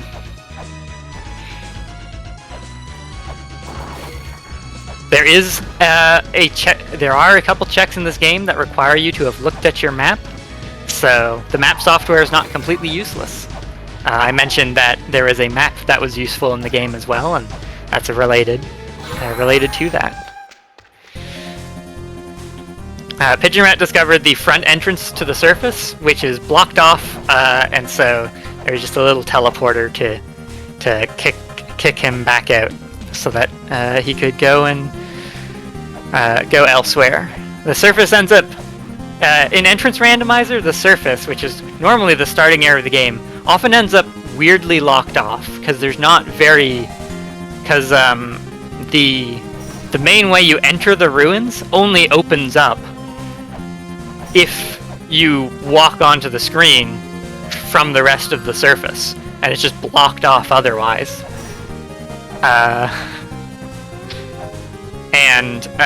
So your only ways to the surface are either to get there by defeating the Bahamut boss fight, which kicks you out to the surface when you finish, or by finding the door that leads to the surface, which Pigeon Rat just found.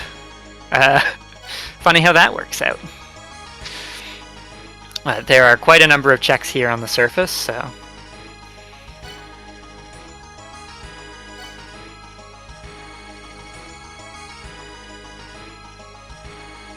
Looks like Planeswater thinking about where to go next. There's the Philosopher's Ocarina on the surface for Pigeon Rat. Just has to make his way there.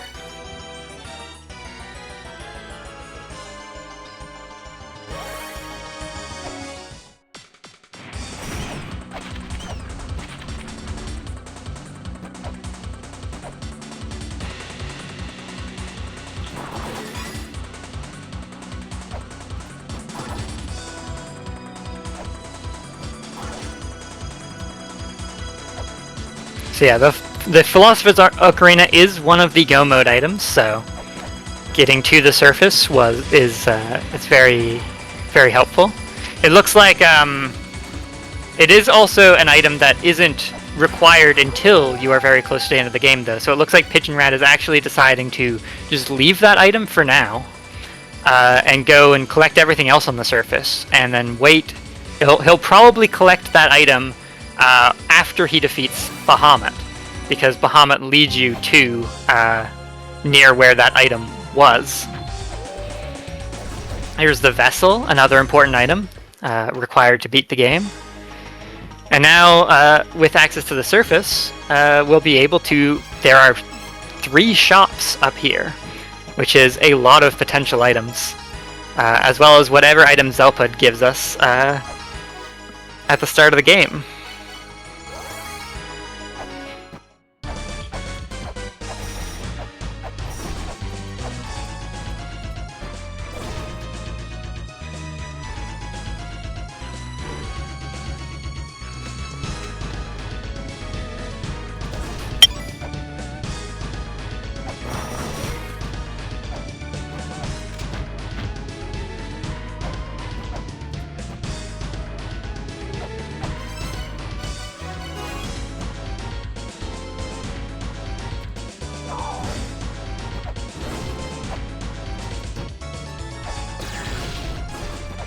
Oh, and there's our first seal in one of these shops.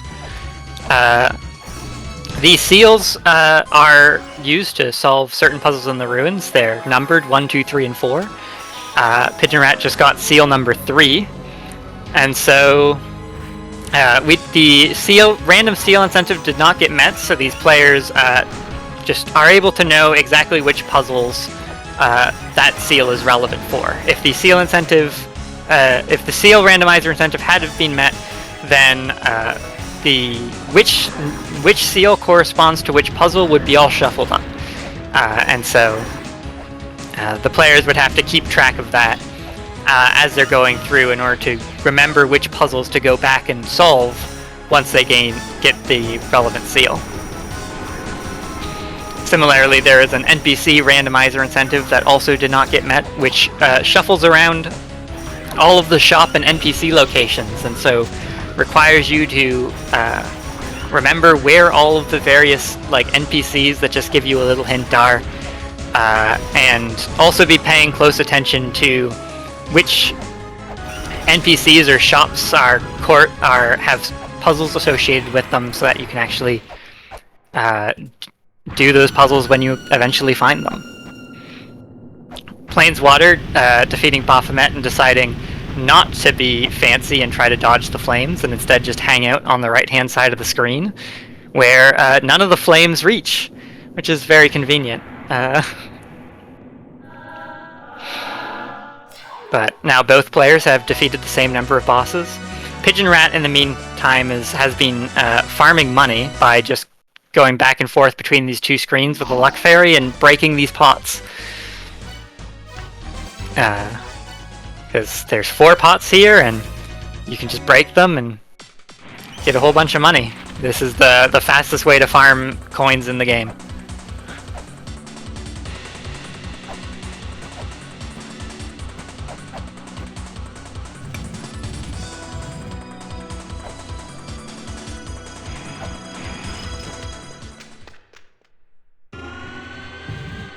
So yeah, with Baphomet defeated, Planeswater is able to take that door up to Upper Chamber of Birth, and so we'll see him collect the few checks over here as well.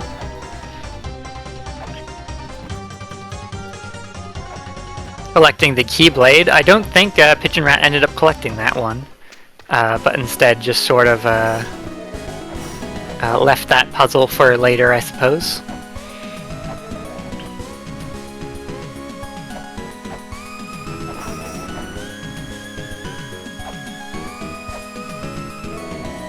And now Planeswater is going to get access to this surface as well.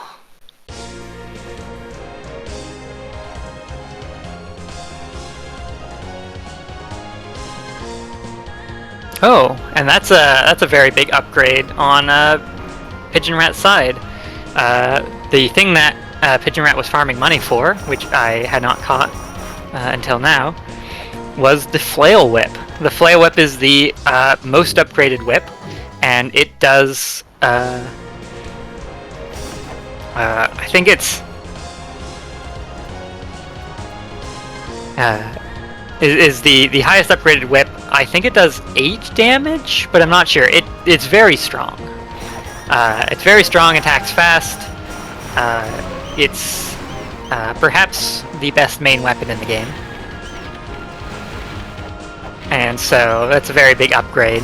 Will make fighting the rest of the bosses and mini-bosses much easier.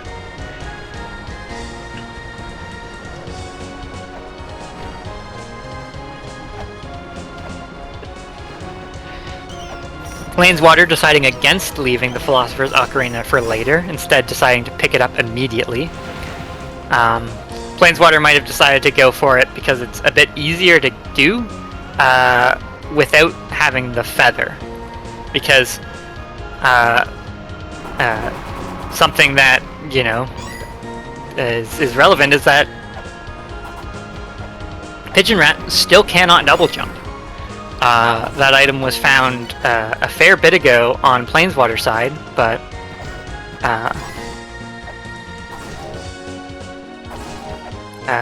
Pigeon Rat is actually going back and getting this item now too. You can see that Pigeon Rat had to jump from the very top of the waterfall area, whereas with the double jump you could jump from a little bit lower, and so it was a bit, the routing ended up being a bit more efficient on Planeswater's side for getting that item, just a bit.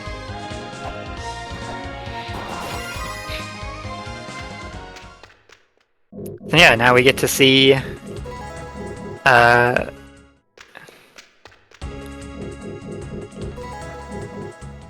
Planeswater finding all of the goodies that are on the surface, including the flail whip in the shop, which he's going to instantly grab. And then also in this shop, the life seal. And does not have enough money for the last item. That particular shop, Neber's shop, gains an extra item when you defeat 4 bosses, which is why they are buying that leftmost item in the shop and then re-entering. Because the players have defeated 4 bosses, the only way for them to see whatever item was originally in the leftmost slot in that shop is to buy whatever new item was added to the shop when 4 bosses were defeated. So...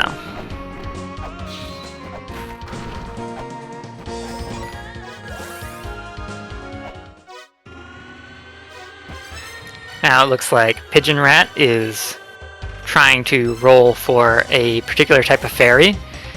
Probably a key fairy, because I believe he has the combo to force a luck fairy to spawn. So we'll see how long it takes him to get another nat 20.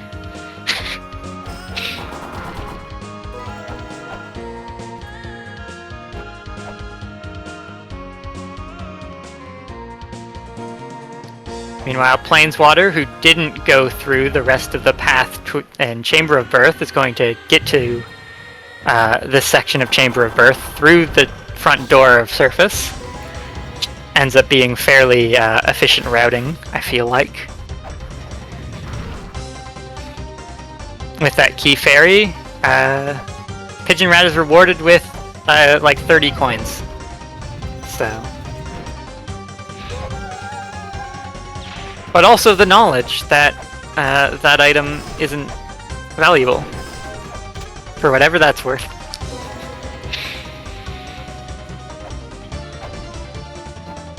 So it looks like now Pigeon Rat again heading to this part of Dimensional Corridor. I'm still not entirely sure I see what the player here is. He can talk to the character here now, but he can't actually read the tablets that Phobos will spawn after getting this dialogue. And getting to the upper area where there are other checks requires you to go up from the screen with the first mini-boss instead of to the left here. I suspect that Pigeon Rat has forgotten that that ladder only appears when you're able to actually defeat the boss, instead of while you don't have the dimensional key.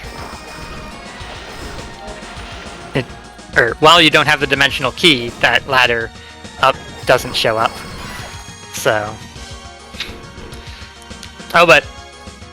sorry, I'm being silly.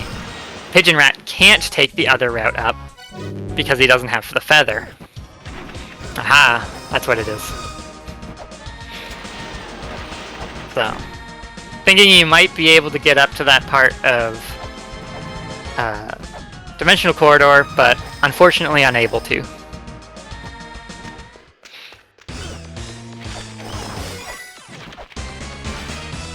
Planeswater has found the bottom of Endless Corridor. Endless Corridor in the main game ends up being this sort of sequence of like puzzle areas. Each floor has a different sort of thing to it. But in the randomizer, oftentimes you just end up kind of showing up to the zone at the very bottom, and then there's not much point to doing much besides just breaking one pot that happens to have a very large amount of money in it for some reason. And then leaving.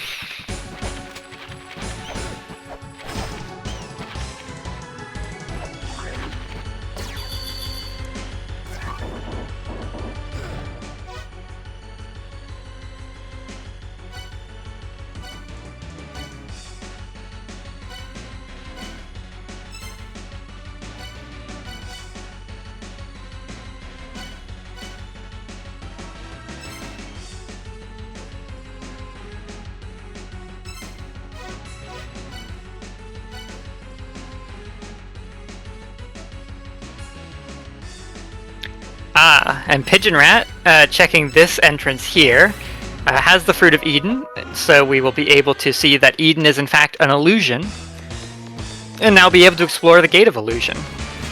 So this is fairly big for Pigeon Rat. This is an area with a fair bit of things that he can do in it. Bunch of confusing puzzles that all the solutions that he already knows all the solutions to, so.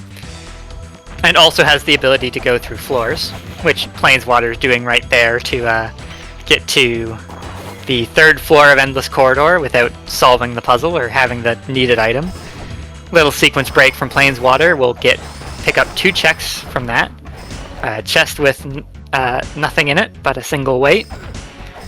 And the second item is going to be... we'll see in a second.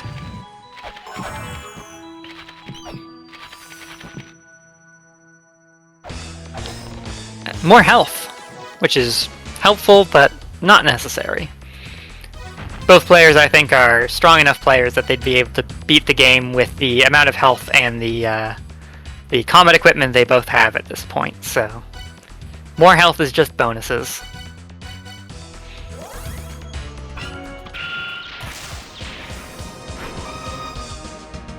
Pigeon Rat collecting the Cog of the Soul. This will unlock a few checks in Chamber of Birth, but in order to do that, he'll need to make the trip all the way to the top of this area.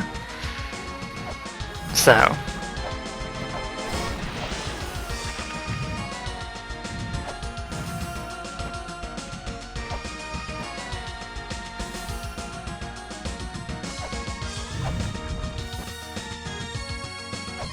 Yeah, Planeswater activating this mural.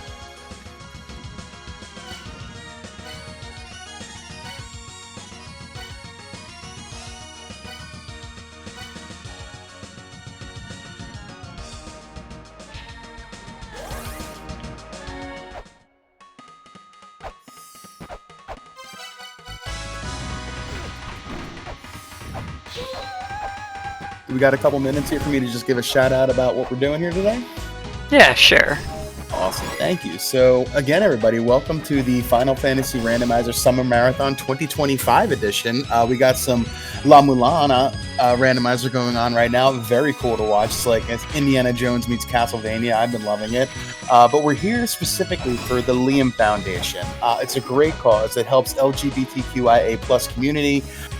They just opened a secondhand Pride boutique for gender-affirming clothing and hygiene items, which sounds really awesome because, like, you think about how difficult it can be sometimes even just going clothes shopping for yourself in like a regular store, you know, and then they're taking the time to really just make it a comfortable place for people that, you know, who knows if they can even feel comfortable shopping in a regular store, because sometimes nobody feels comfortable shopping in a regular store. So you can go there, you can get some help, you can get some hygienic items, you know, it's just really great and important work that they're doing. We love to be partners with them. We hope that you would like to donate and help as well. But like I said before, just being here and supporting the runners and the communities we have here is is wonderful too. So thank you everybody for joining us. Mecklin, shout out to you for putting everything there in the chat, the donating and all the marathon information. So I'm gonna get out of here again for a minute, but thank you everybody for joining us today, and keep on watching because this is getting interesting. And with that, Pigeon Rat has just actually completed the software combo needed to force the rare fairies to show up. And with that, he's going to immediately be able to take advantage of it to get some money. And also the bathing suit in this room, which is entertaining. Just a hidden item in the like extra hard. Originally, it was a DLC area in the WiiWare release. The reward for beating it is this very silly outfit for the main character. So.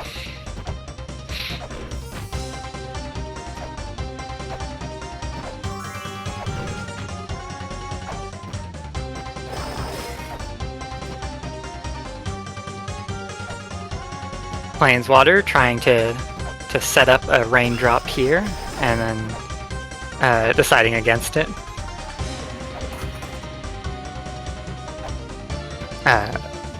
It's always the question of like how long do you try to go for, the trick if you don't quite remember like what the setup is, when you could just like walk around a few screens and then get to where you would have ended up in just a few seconds anyways. So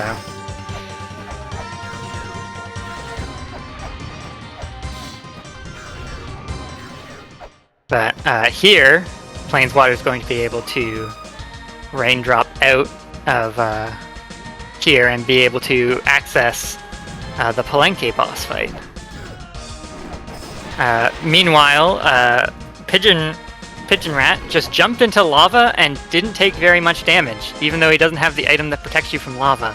There's a weird bug in this game where if you jump into lava on a tile that has lava and a ladder, the lava just doesn't do as much damage to you. So that's how Pigeon Rat was able to take very low damage there, even though it seems a bit strange.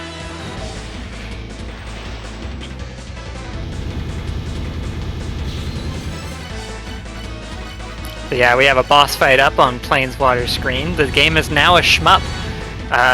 We're now fighting a Gradius boss or something.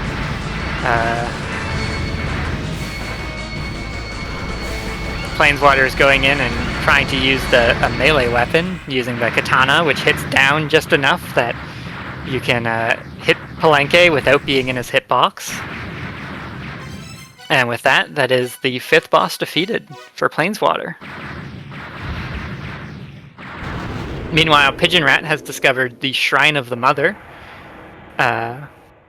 which is an important area. This is the area where the final boss is hiding. But in order for it to turn into its true form, the players are going to have to defeat all 8 Guardians first. But picking up the Origin Seal, that is very important. That one of the 4 seals needed to beat the game.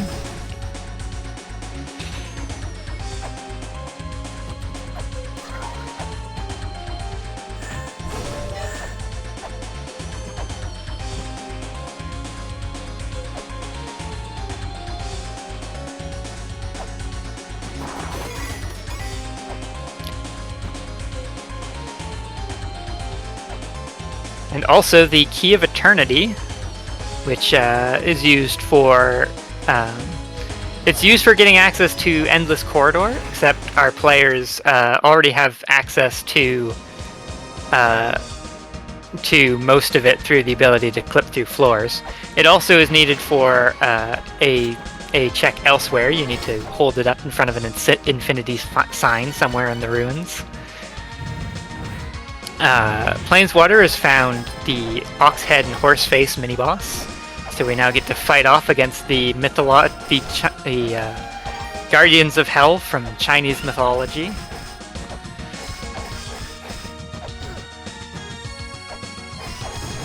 And takes care of that fairly efficiently. And because he also has the Magatama Jewel, we're able to use it here and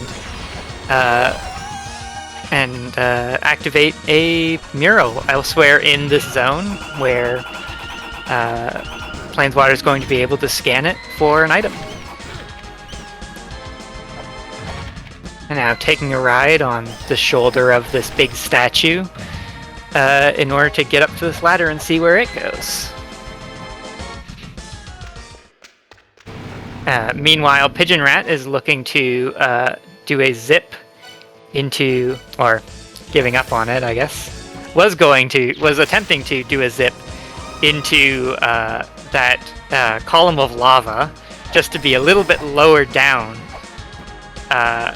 in it, so that he takes less lava damage, getting access to the V boss fight. Which, again, is something that is technically out of logic, but is definitely worth doing.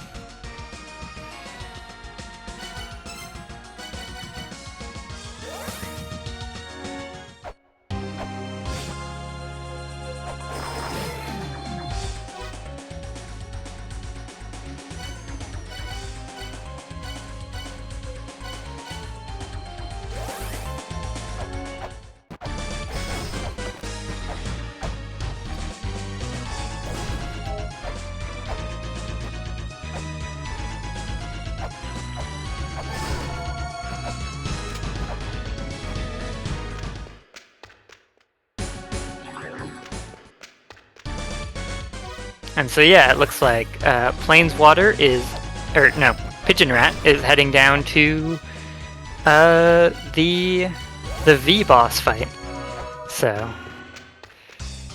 this big eye tentacle monster in the floor, using Caltrops to damage himself in order to avoid the spray of projectiles that comes out, and then with the Flail Whip,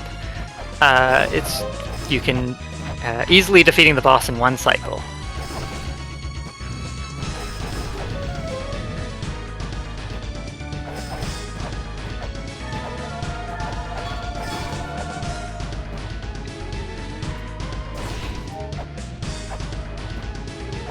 And doing a quick lineup, clipping into this wall, and then activating a pedestal in the wall to avoid having to go around the long way, like Planeswater did.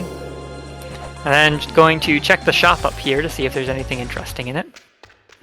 Planeswater, meanwhile, discovering the location of Gate of Illusion. So we're going to see the same set of movement come out. You see Planeswater here getting an alignment off the ladder and then stepping just close enough to the door and then jumping off of it. Similar to Raindrops, you can step 1 pixel into objects like those doors or like pots, but on those objects, when you jump while slightly clipped into them, you end up being forced to stand on top of them, which then allows access to that area without having to go through the whole teleporter maze that you're supposed to get there normally.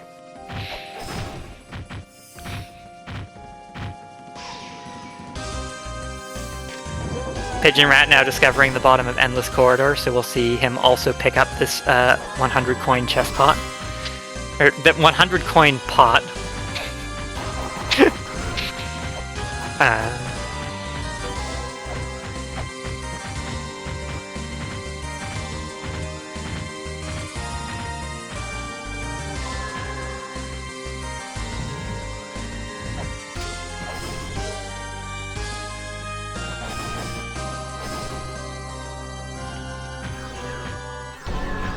Yeah, navigating the teleporter maze on Planeswater side.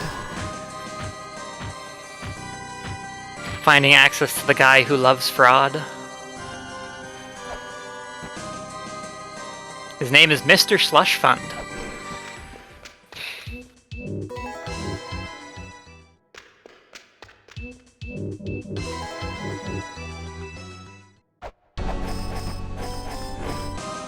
And it looks like Pigeon Rat is heading up to the Bahamut fight.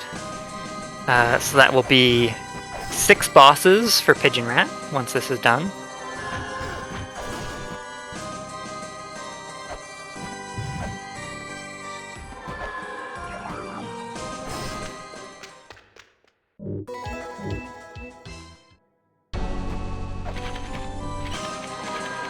Although there are some things that need to be done first.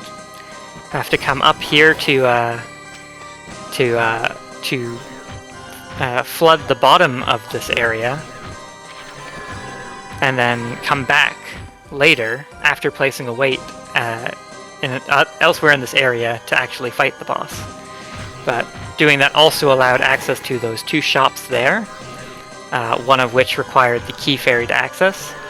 Normally, in the normal game,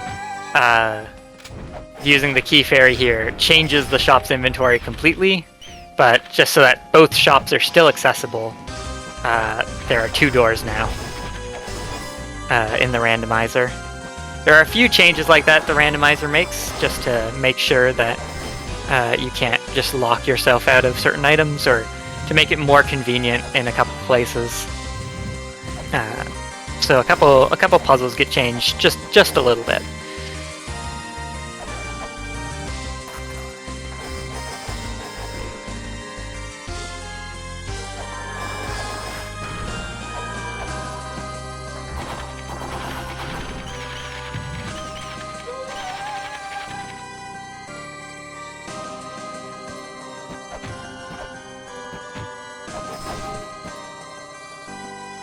Pigeon Rat to actually defeat the bosses in Dimensional Corridor, and with that, be able to fight Tiamat. And also importantly, Pigeon Rat has finally made his way to this check, and is finally going to obtain the ability to double jump. And probably feel a bit silly for how long this has been available.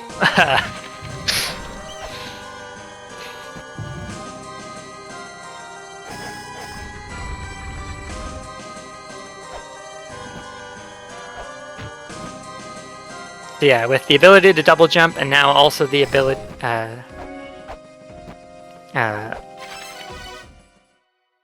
he didn't actually pick up the dimensional key though, so he's going to need to make another trip through Temple of the Sun to actually get the item. It didn't...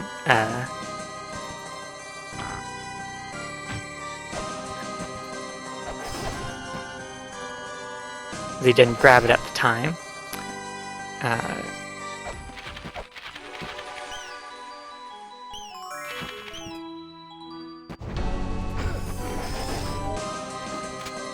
That will allow him to actually defeat the mini-bosses in that area and go through the boss rush, and should be exciting to see.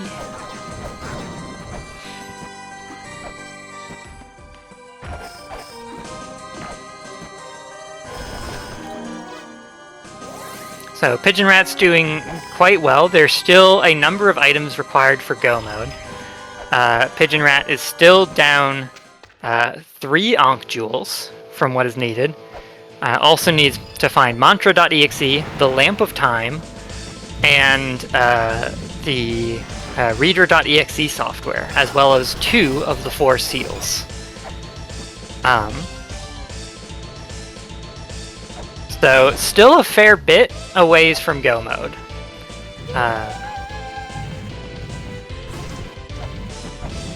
This randomizer has a tendency to make both players do most of the game. But it looks like Planeswater, instead of clipping in from below, is just jumping in from the top, because if you have almost the maximum amount of health, you can just survive sitting in lava for that entire time as you just slowly fall towards V.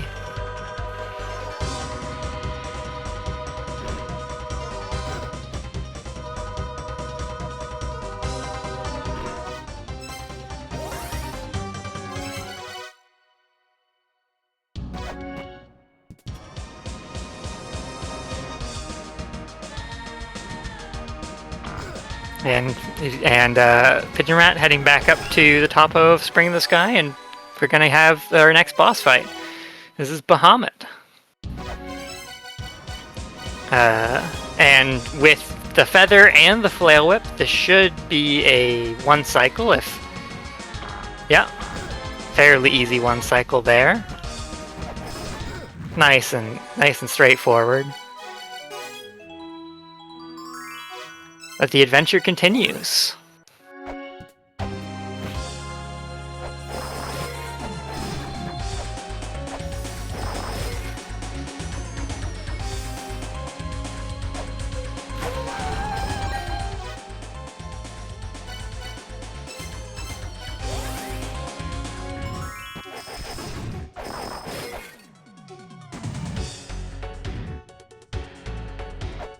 There's the Death Seal. That's the 3rd of the 4 seals. Skipping out on the Eye of Truth. The Eye of Truth is required for 1 check, and it's not a check that Pigeon Rat can do yet, because it also requires the ability to read, and Pigeon Rat cannot read yet. Passing up that chest because it isn't glowing. There are a couple chests that are trapped.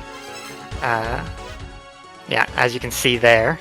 And so instead of having an item in it, that chest had bats in it. And that's not very helpful.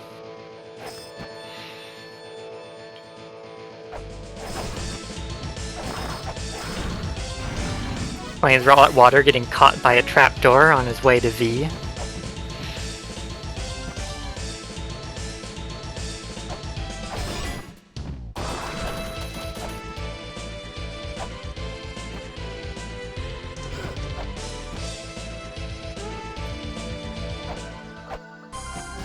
Now we'll see if Planeswater is able to get the 1 cycle as well.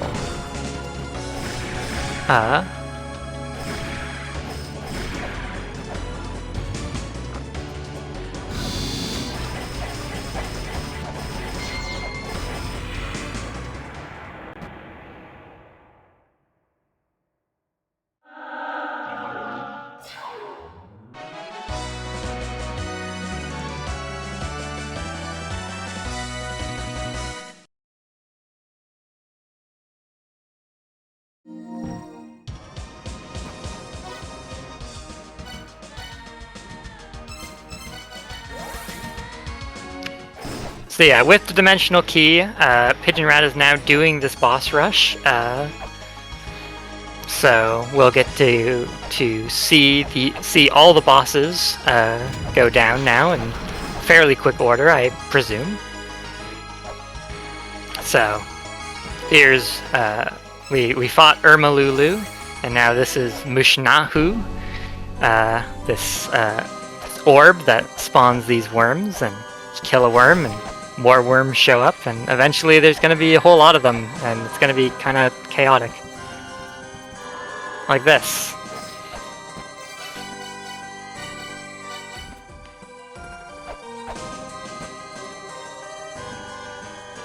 Opting not to sit in the safe spot, but instead in the middle to speed things up a bit.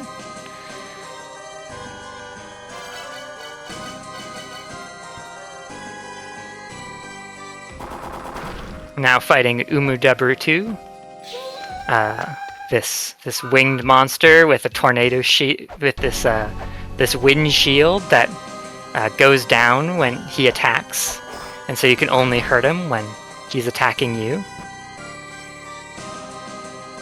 He also summons this big tornado, and then is unshielded for a short period of time.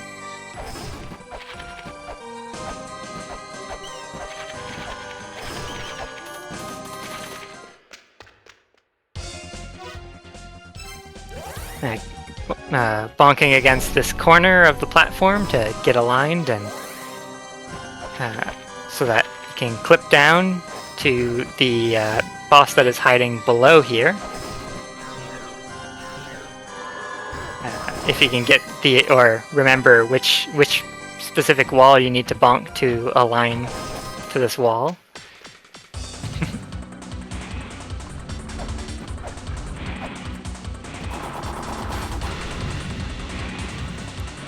I forget if either of a silly glitch being shown off on Planeswater's side, Planeswater pushing the pillar after it falls to turn it sideways.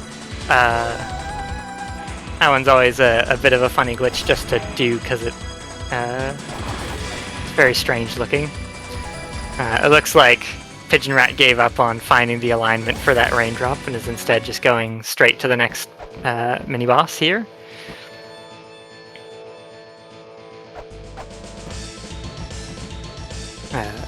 Monster with a big breath attack and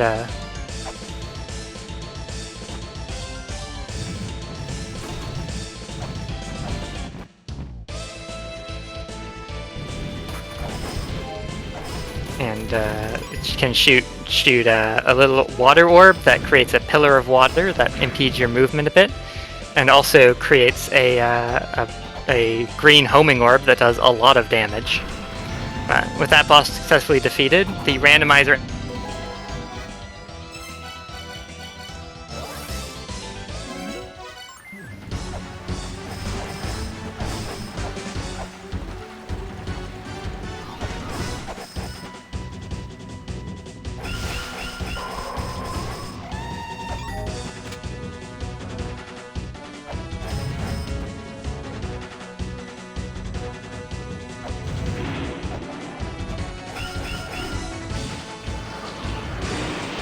players are fighting the various mini-bosses here. Planeswater deciding to take the right side area first.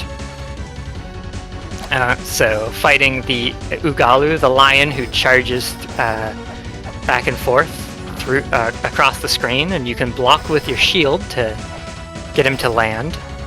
Heading on down to Lahamu, this very cool looking Fish Knight.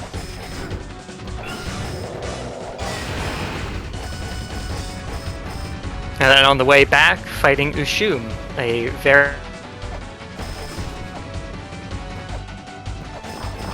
very long. Using Caltrops. This is one of the bosses that does not have iframes, so Caltrops, which throw out multiple at once, and bombs, which do a bunch of small hits, are both very effective against this mini-boss.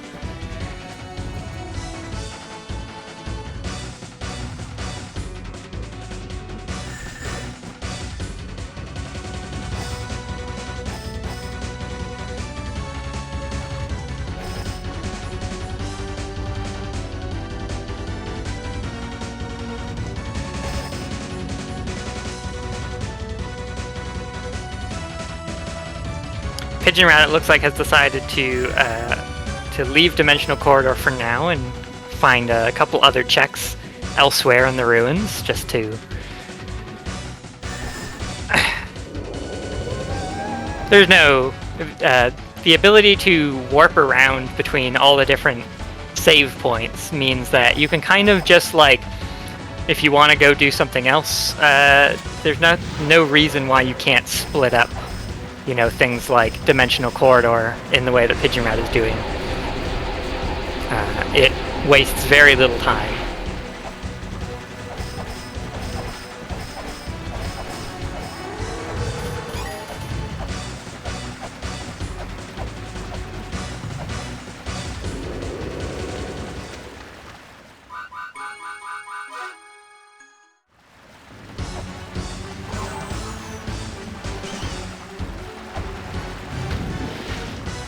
Yeah, defeating the two mini-bosses on the left-hand side, the big ox and the mermaid. Meanwhile, Pigeon Rat is doing a cat pause in order to skip having to do this puzzle and just cause the block to just fall through the floor onto the button. It's very convenient that it works out that way. The shop has nothing important, but that's alright.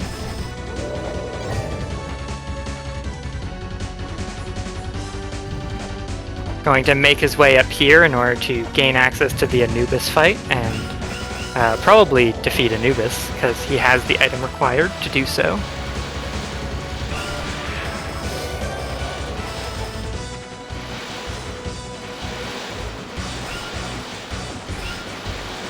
Actually making his way all the way across here because unlike, or perhaps not, I forget if he... No, he did access that other side of Moonlight, where you can take that thing across. And then just saying no to X-Mailer. You can take... Sometimes you have to take that little platform across in order to get to the bottom left section of Temple of Moonlight, but Pigeon Rat already found that. Found the door that leads there.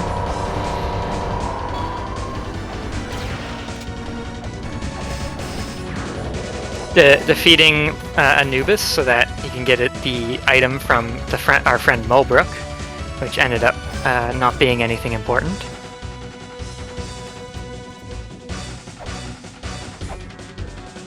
Planeswater, meanwhile, making short work of the top section of Dimensional Corridor.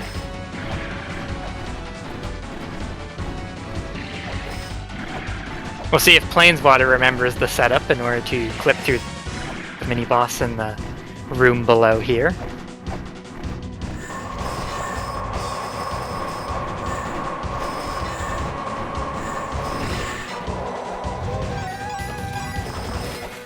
And there we go. Nice and simple through the floor to fight Mishusu. Let's see what Mishusu is guarding.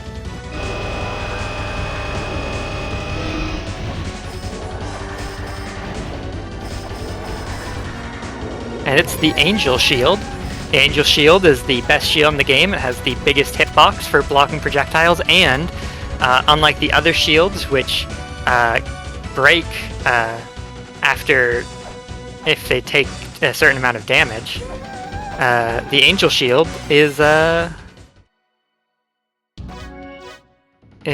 very, what's the word I'm looking for? It has infinite durability. That's the way to put it. The Silver Shield breaks, but it only just gets put away, and you can just pull it back out again. And the Buckler like breaks in the sense that you have to go back to the shop that sells it and buy a new Buckler if it takes too much damage. With the Serpent Staff, Pigeon Rat is able to get an Ankh Jewel from the surface.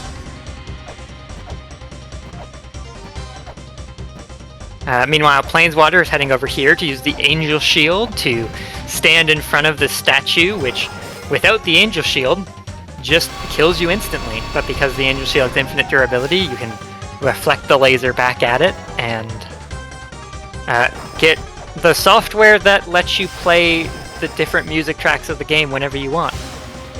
And now solving this puzzle where you just have to wait until something random happens, and then you get the item.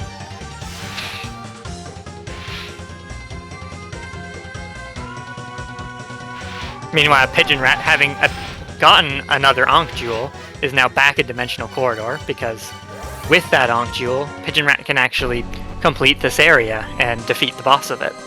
So we're going to see the other mini-boss fights being done by Pigeon Rat here, and then presumably Tiamat right afterwards.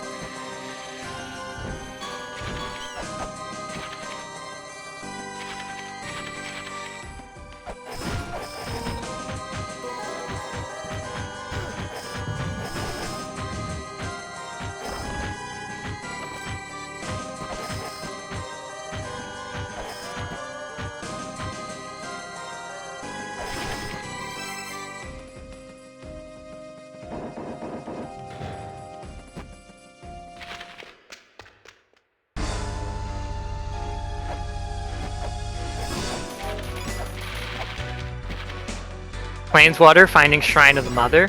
Unlike Pigeon Rat, Planeswater is actually able to solve, has all 4 items needed to remove the walls of skulls that you see scattered throughout this area, which will allow Planeswater to access a few more checks in this area than Pigeon Rat did when Pigeon Rat came here. So we'll have to see if that ends up helping Planeswater out, or whether it ends up not mattering that much. Pigeon Rat using bombs against the Swarm. Again, this is one of the bosses in the game that does not have iframes, so the fast-hitting small damage of the bombs is very strong against it. And with that, that's all the mini-bosses defeated except for Mushisu. So, time to actually figure out how to do this raindrop, I suppose. And just instantly walks into the wall without even making it look like it doesn't even take effort.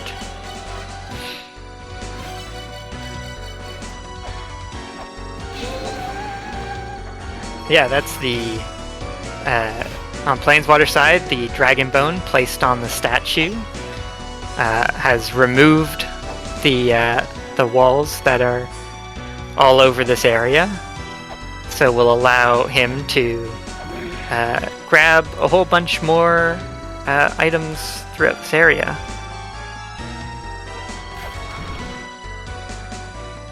And Tiamat being fought by Pigeon Rat. This boss is a fairly difficult one, especially casually.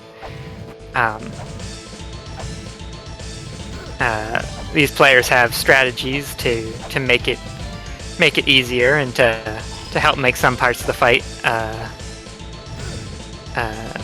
not as scary as they would otherwise be. Using the Flail Whip here is very effective, but it is quite difficult. You have to be very efficient with your jumps in order to be able to get 2 attacks with the backswing of the whip, because of how high up Tiamat is.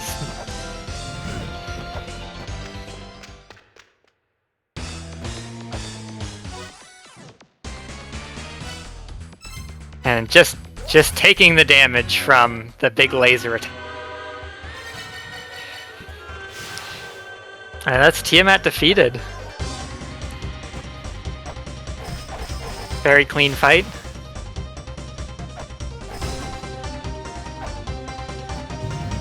And with that, there's only one more boss left. For Pigeon Rat. And there's the Jed Pillar, which is one of the items required for Go Mode. So Pigeon Rat is inching ever closer to Go Mode. There's 2 Ankh Jewels left, the Lamp of Time, and Reader.exe, and the Birth Seal. So 5 items. 5 items away from Go Mode on Pigeon Rat's side. Planeswater, in terms of that,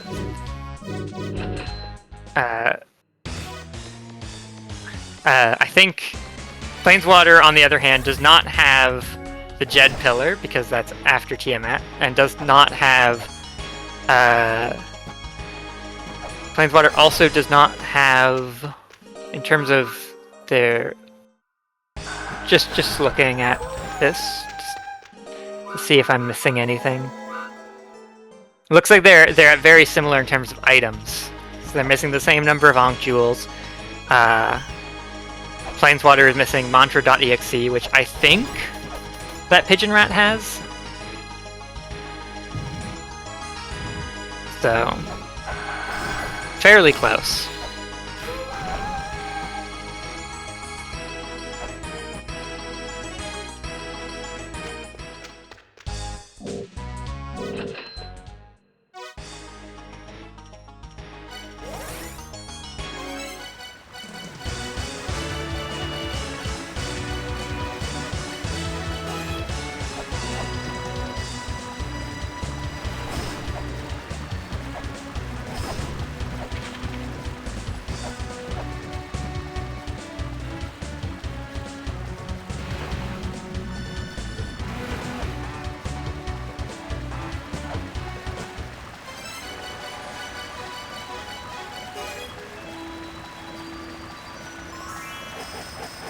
Planeswater, it seems, is coming to Spring in the Sky, using the Key Fairy here to see what these shops here are.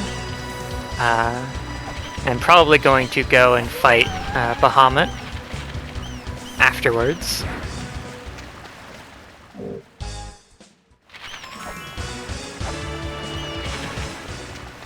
Yeah, and there's Mantra.exe, so that's one more Go Mode item for Planeswater.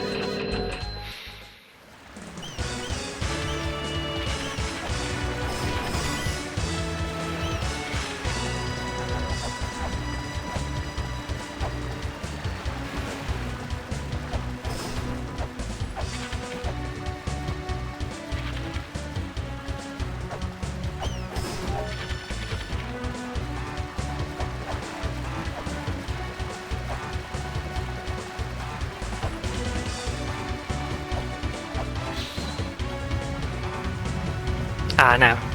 Planeswater had yet to do this, so there's still more things more steps before fighting Bahamut. Unsure if those will happen immediately or be delayed for a little bit.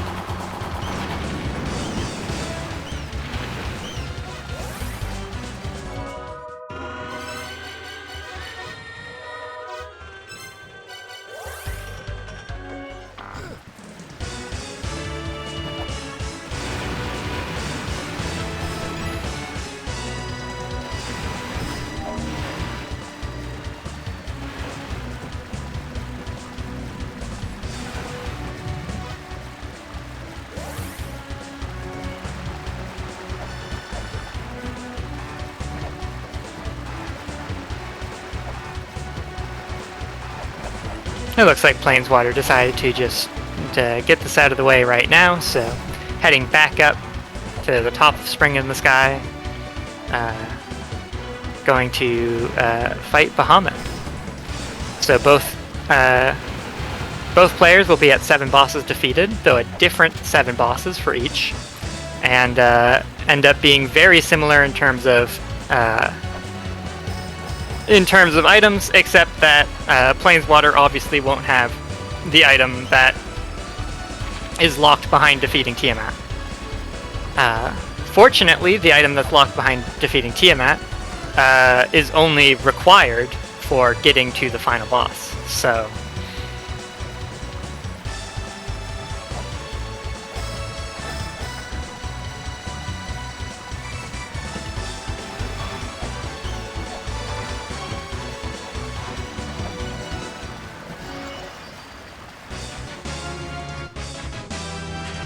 Pigeon Rat now choosing to do this puzzle that Planeswater did a long time ago in order to fight the mini-boss in this area.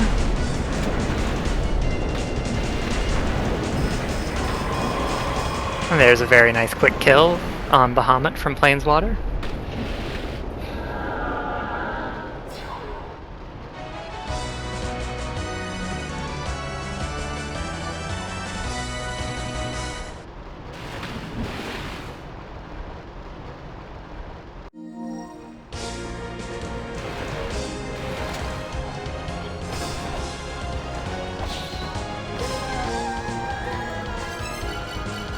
And getting the upgraded laptop, which means that now Planeswater will no longer have to do quite as much messing around in the software menu to have the right software equipped, because just found an upgrade with twice as much RAM just sitting under a waterfall.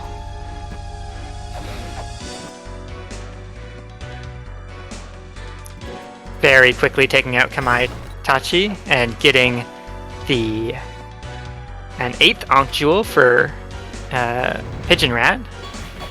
So we might very well see him go straight to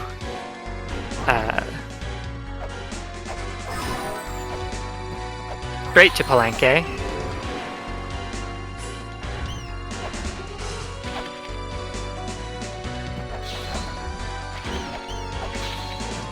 It will be interesting if that is the case.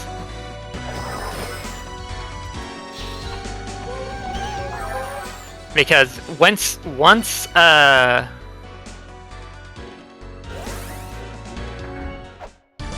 Pigeon Rat defeats Palenque, it will make it a bit more annoying. It will take a bit more time for him to actually check the locations in Shrine of the Mother that require you to get rid of the bone walls. Normally in the base game, your access to the normal form, the normal Shrine of the Mother, is locked off after you defeat all 8 Guardians. But to make sure that everything stays accessible, little doors are added to just get you between the 2 different versions of the area once you've defeated 8 Guardians.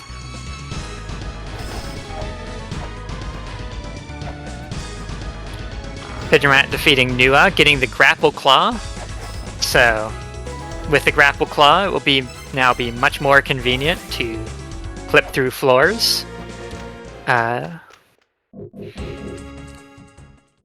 essential, but will be very nice nonetheless.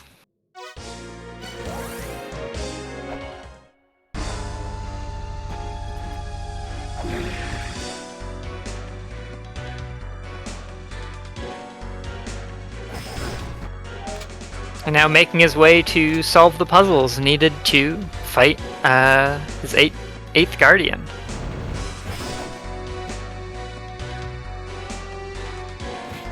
While Planeswater finishes up the checks in Shrine of the Mother that require you to get rid of the bone walls. If this ends up being something required for Go mode, then Pigeon Rat is going to be... And it's the Ice Cape, so it is not. But if it had been, then Pigeon Rat would have actually needed to find another item in order to be able to get rid of the bone walls, because Pigeon Rat is missing one of the map softwares.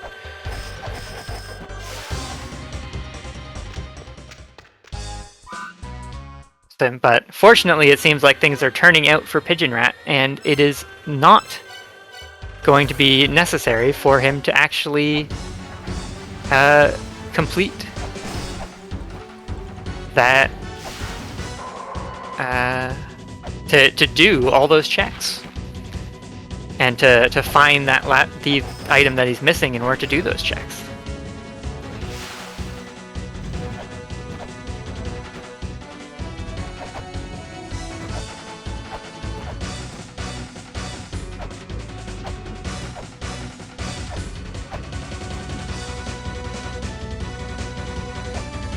Planeswater heading up here to see what's in this chest. I believe he did not have the Death Seal when he first was here, so coming back just to see if this is anything that he needs, and it's the Serpent Staff. So with the Serpent Staff, he's going to be able to get his 8th Ankh Jewel, and then defeat Tiamat. And then both players will be at roughly the same point. They will both have everything they need for Go mode except for the last Ankh Jewel, the Lamp of Time, and the Reader.exe software.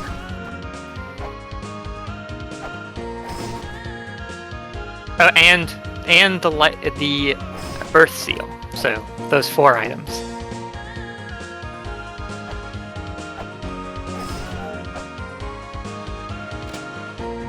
So it's going to be reasonably close. It all depends on who manages to figure out where those last couple items are. 1 health on Pigeon Rat,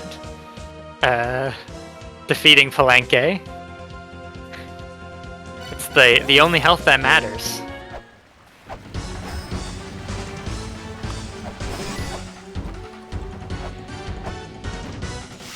I mean, you only need 1 health, right? Yeah, it's the most important hit point. So Yep. got through it, and with that, we get to try to figure out where the last couple items are.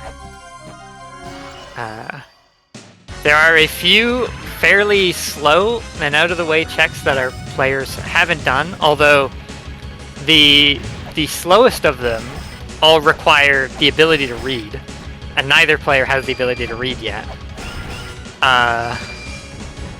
So I don't know. I am unsure where these last items are, and I'm interested to see and see who manages to find them first. Planeswater going in to defeat Tiamat.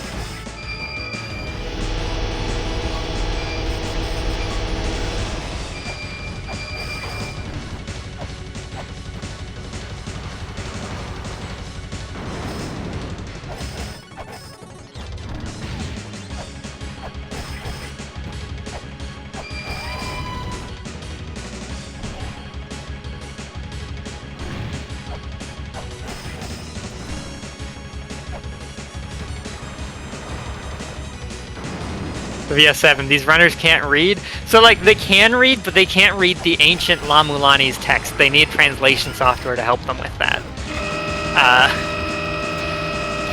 And they have yet to acquire any translation software, so...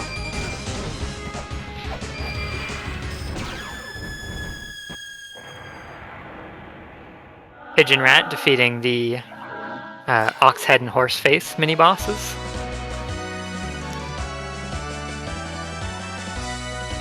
Going to see what is hidden in the mural depicting the words of power. After taking a little ride on this this statue here.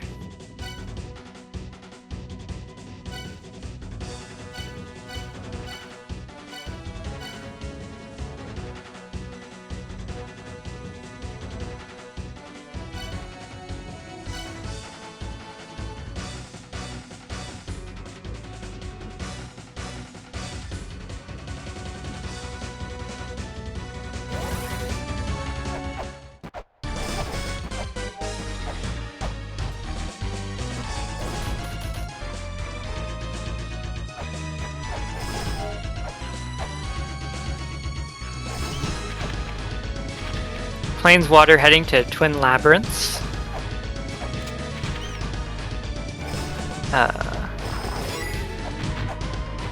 Did he forget this item up here. That... No, he did not. You gotta make sure sometimes when you're trying to figure out where those last pesky items are. The mural depicting words of power allowed Pigeon Rat to download the rolling shuriken, which is not incredibly helpful for him right now.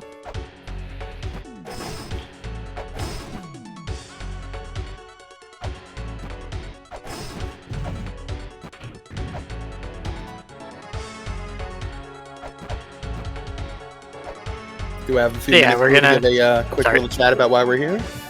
Yeah, Awesome. definitely. Thank you. How am I coming through? Can you guys hear me okay? Yeah. Perfect. Okay, I've moved my setup from my lonely hotel room down to the main room I will be hosting this weekend. So say hi, everybody. I am live on the internet here from the Final Fantasy Randomizer Summer Marathon 2025 from our conference room. I have moved my setup. So thank you and welcome everybody to the marathon. We are here in support of the Liam Foundation. The Liam Foundation for love, integrity, advocacy, and mentorship. They encourage, assist, heal, and empower our LGBTQIA+ community through respect, advocacy, and passionate hearts to promote thriving in society. It's just really great to have a place where people can feel accepted and be who they are and just have a feeling of safety. And that's what they're trying to provide. And we're happy to be here to support them. We're happy if you can support them as well. If you wish to donate, please do. If not, just being here and supporting and watching is also wonderful. So let's toss it back over here to Seer Sky and see how this is going to end up, because those boots didn't come back to haunt Plainswater too bad. Things are kind of tied up now, I guess, huh? Yeah. Yes, things are looking very even at this point. Both players are missing the same items for Go mode, and both players seem to be trying to figure out where they could be. And on top of that, there is a fairly long section of checks that Plainswater has already done, but Pigeon Rat just got the last item needed for him to do it. So we'll have to see if he goes through and does all of those checks, even though we know, because we've seen them already, that there isn't actually anything necessary in that direction. So...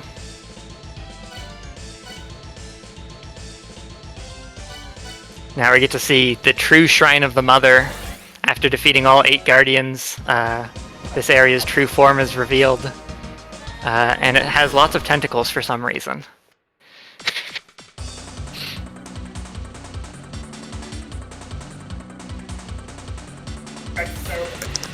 We do like to keep things PG-13 here, but I almost couldn't help myself right there, but that was nice.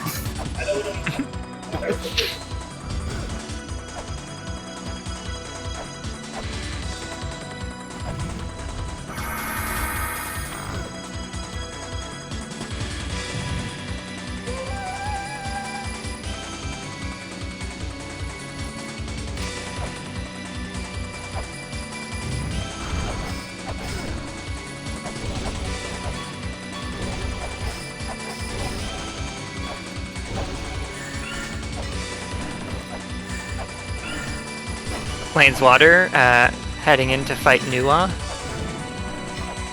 This fight can be a real pain. It's one that when I play Randomizer, I very much hope that I have the Lamp of Time so that I can just completely trivialize this fight. Because you can see just how many projectiles she spams out. The Lamp of Time is an item that neither player has found yet, but it has the very cool effect of allowing you to just stop time. And it allows you to just trivialize most of the mini-bosses in the game.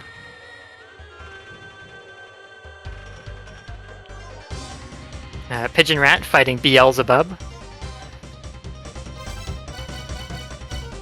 Another mini-boss that you rarely see people actually properly fight in the Randomizer, because generally by the time that you get to this point you have the Lamp of Time and can just either use the Lamp of Time and then just like walk past the boss fight and not even fight Beelzebub, or be able to just trivialize the second form of this boss fight. Pigeon Rat cannot do either of those things, and so we're going to have to actually see this boss fight in full.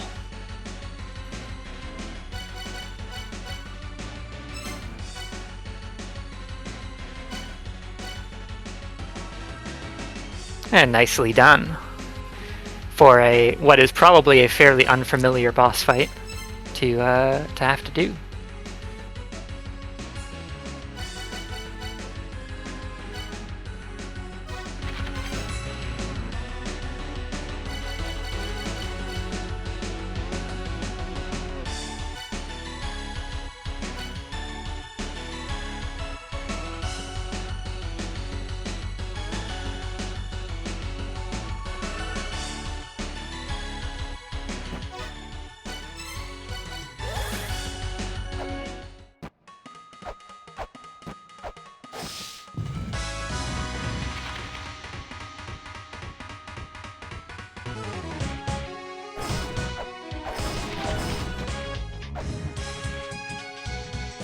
Planeswater looking like he's double checking that he got everything in this upper part of Mausoleum of the Giants.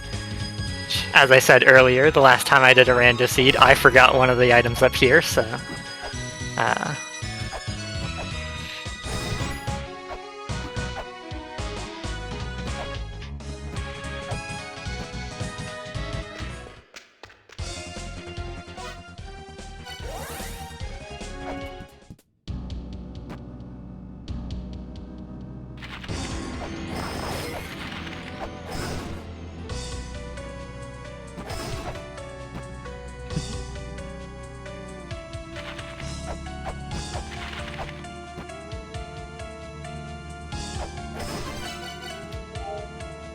Yeah, it looks like Planeswater is sort of struggling to think of where to go next and sort of just checking easily missable spots, which is a very reasonable thing to be spending your time doing. Pigeon Rat, meanwhile, is going to go see about these last few missed checks in Shrine of the Mother. That he can do now that he has got the other piece of map software.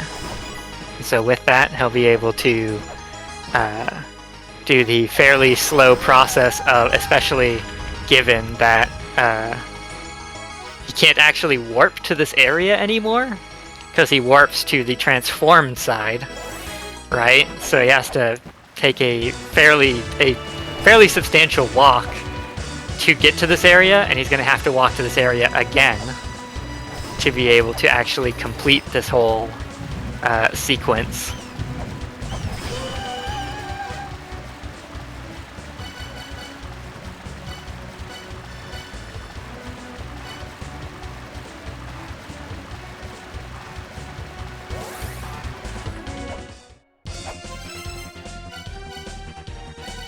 Actually, I suppose not.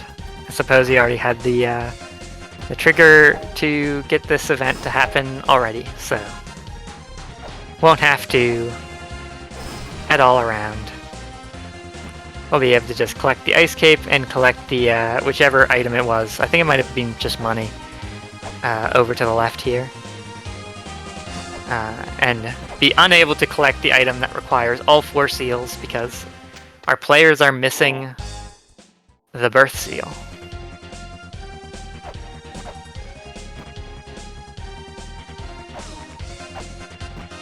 And that item is nothing. It is not, the chest is not glowing.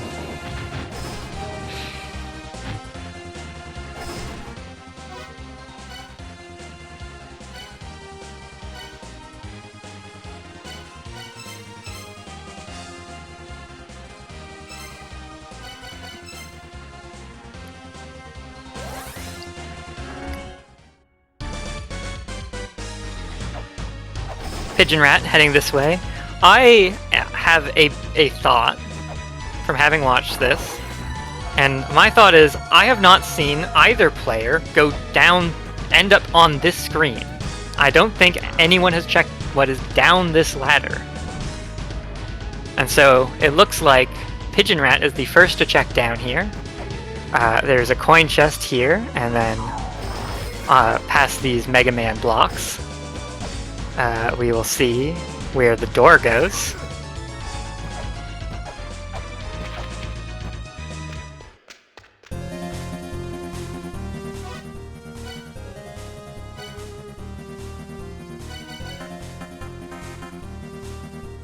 This leads to Endless Corridor.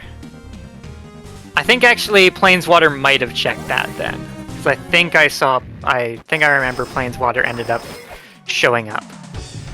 So, showing up in Endless though, perhaps reminded Pigeon Rat that he never obtained the Eye of Truth. The Eye of Truth does not let him actually get another check though, because the check that requires the Eye of Truth also requires reader.exe. Which he doesn't have. So it's a mystery.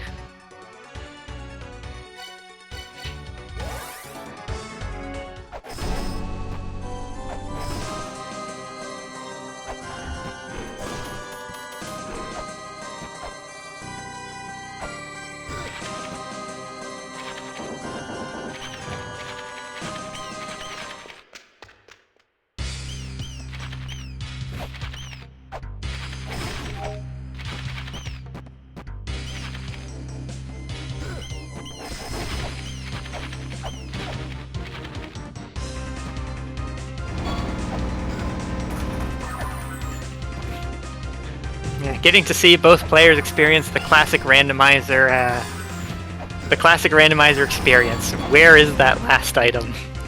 Where have I forgotten? What is in Logic that I haven't done? I'm sure everyone here who has played a fair amount of randomizer of any game knows the experience. And it looks like we just found a check on a new check on Pigeon Rat's side, and it's the birth seal. That's big. There are many checks behind that. So that is probably what Pigeon Rat needed to get unstuck, is just to find that area, that one little section of the ruins that you can only get to by just going up a ladder somewhere in the ruins with the entrance randomizer. And that one in particular was a fairly long walk away from like any warp point.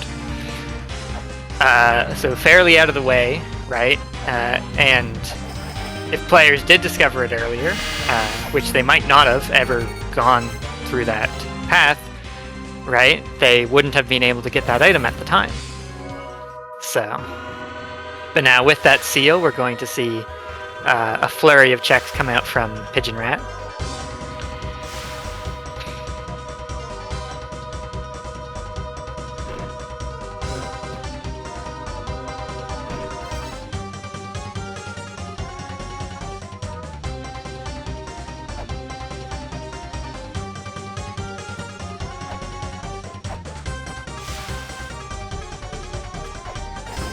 And struggling to get onto this elevator here.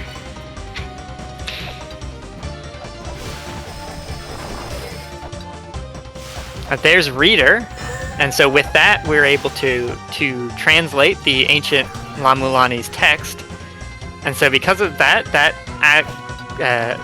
will allow Pigeon Rat to complete a couple more checks. One over here where you have to scan a tablet, and the one I mentioned earlier that required the Eye of Truth, if that ends up being necessary.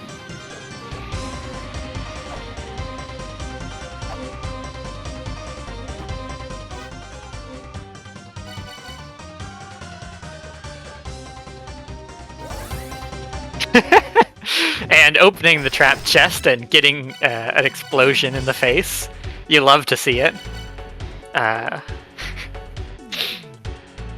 Most of the trap chests just spawn bats. One of the trap chests spawns an explosion. Yeah,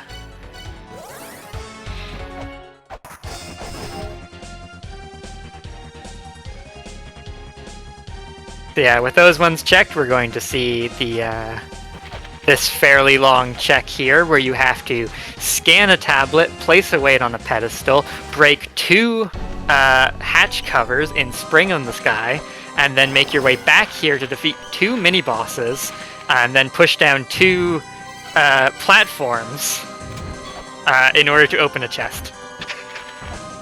So, fairly long sequence of events going to occur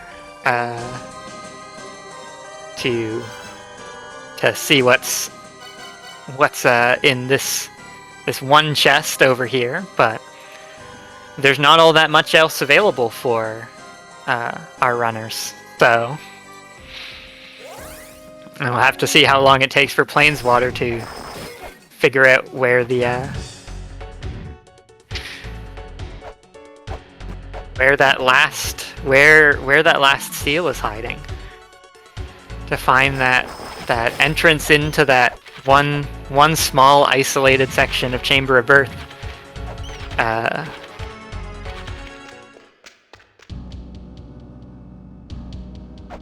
Pigeon Rat clipping into this area and then swimming up in order to hit a trigger that allows you to actually break this. Clipping into the area from the clipping into that water column is not expected, and so to prevent you from breaking it without actually getting in there the way the game wants you to, there's just a trigger on the screen above to make sure that you came in from above. There's the 2 mini-bosses defeated for Pigeon Rat, so now just have to push down these buttons. Require a bit of force. Gotta jump on them twice to get them all the way down.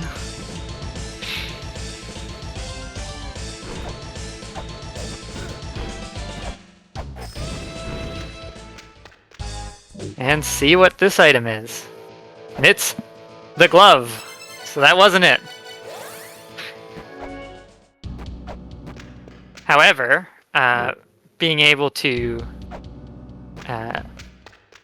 it looks like he's also going to check out this other check here in Spring in the Sky, which is now available because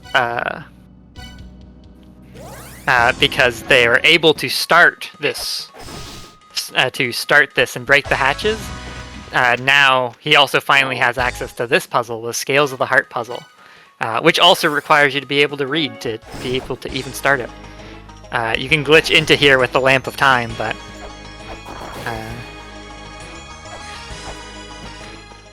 so make sure to remember the puzzle solution. There's a funny a way to remember the solution to this, which I will not repeat in case some people end up playing this game. And if you play this game, you're going to have to figure out how to solve this puzzle for yourself.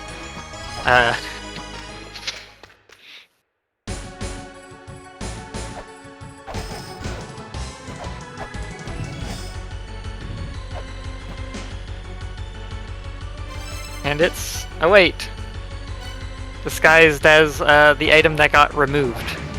As I mentioned earlier, the players removed all of the maps except for the important one, and so when an item gets removed by the randomizer, it gets replaced with either a weight or 10 coins. The idea basically being that you just get whatever you spent on the puzzle roughly back.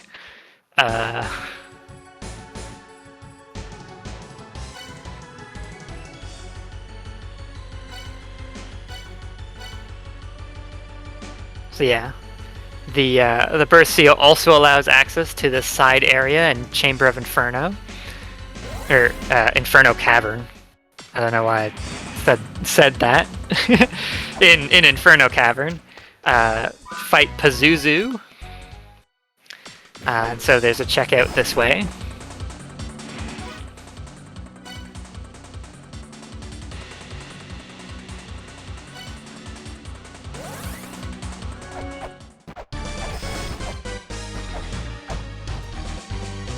So even though this race was tied up, it's now fairly firmly... Pigeon Rat is now fairly firmly in the lead, having found that blocking item first, able to go through all of these checks, checks, while Planeswatter's still wandering around trying to figure out where that last forgotten item is. And there's the Lamp of Time. And so now, the only thing that remains is the last jewel, and Pigeon Rat is in go mode. There's one item left before go mode from Pigeon Rat. Then this run will be over very shortly afterwards, especially because there are no guardians that will have to be defeated. It will just be a straight shot to solving the last puzzle needed to unlock the final boss, and then straight to the final boss. So we'll see if Chi-Yu here has the final Ankh Jewel.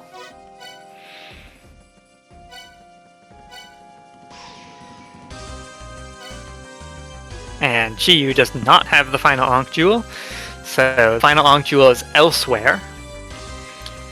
With the Lamp of Time and the ability to read, there is now a fairly long puzzle chain to get a check at the top of Gate of Illusion. Gate of Illusion. There are these 3 hint tablets that Pigeon Rat is scanning now, and in order to for 3 different puzzles, and in order to solve these puzzles, solve this puzzle specifically, you need the Lamp of Time. So time is stopped, and all of the pots are broken. So that's puzzle number 1. So here's puzzle number 2.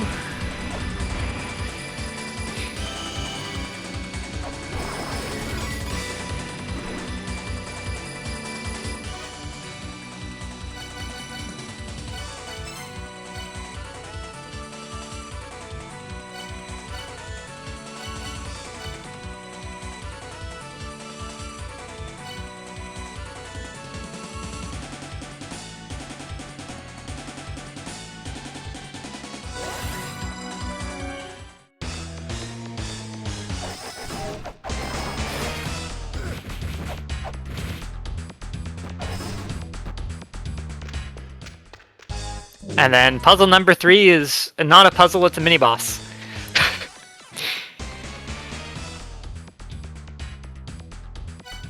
But it looks like Pigeon Rat perhaps thinking about using it, but decided to instead use the chakrams. Ah, there's the gun.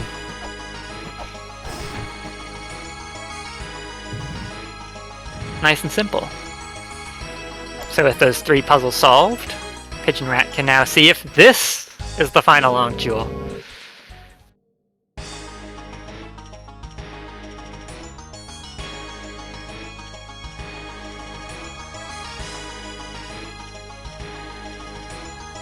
And it is!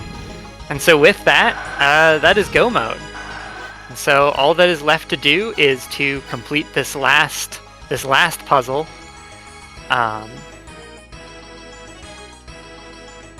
In order to fill the vessel with the medicine of the mind. And then once that is accomplished, Pigeon Rat's going to be able to just go to the final boss, beat the final boss, and then escape from the ruins.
Here we go, chanting the words of birth and death.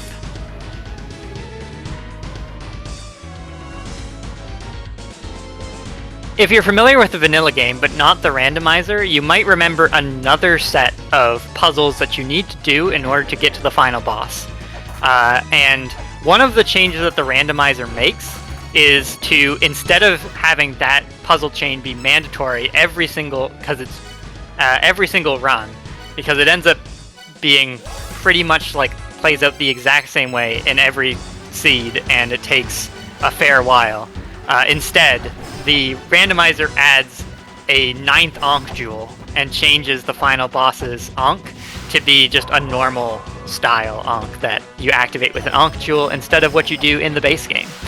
So, even if, like, you know, you've been paying attention or whatever, which, presumably if, you haven't been paying too much attention for a ton to get spoiled, but there's still that puzzle if you haven't actually played this game, waiting. Whatever I'm referring to. But it ends up being very nice and speeds things up a fair bit, because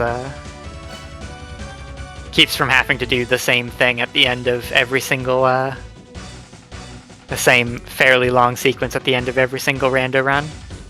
So yeah, here we go. The final boss, starting for Pigeon Rat.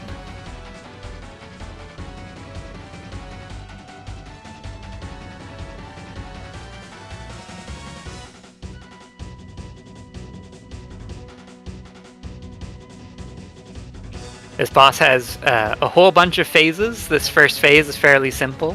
Just shoots out some projectiles and just gotta hit the little mouth of the statue in the background. And so now we see the true form of the mother, of the ruins themselves, even.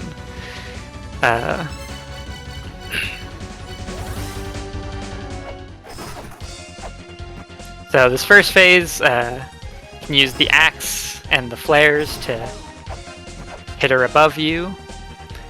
The second phase has a fairly consistent strategy for just being able to do enough damage to get through it with the flail whip, just hitting him as he bobs low.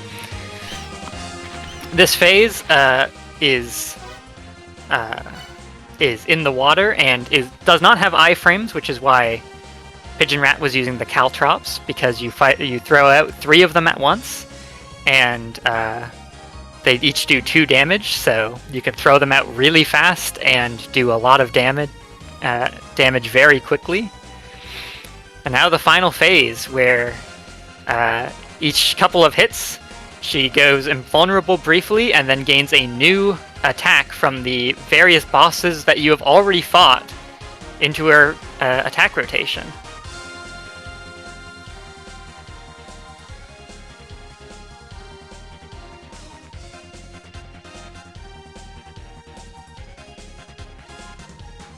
Unfortunately, it seems like Planeswater is very stumped. I feel kind of bad. But that's what happens sometimes when playing randomizers.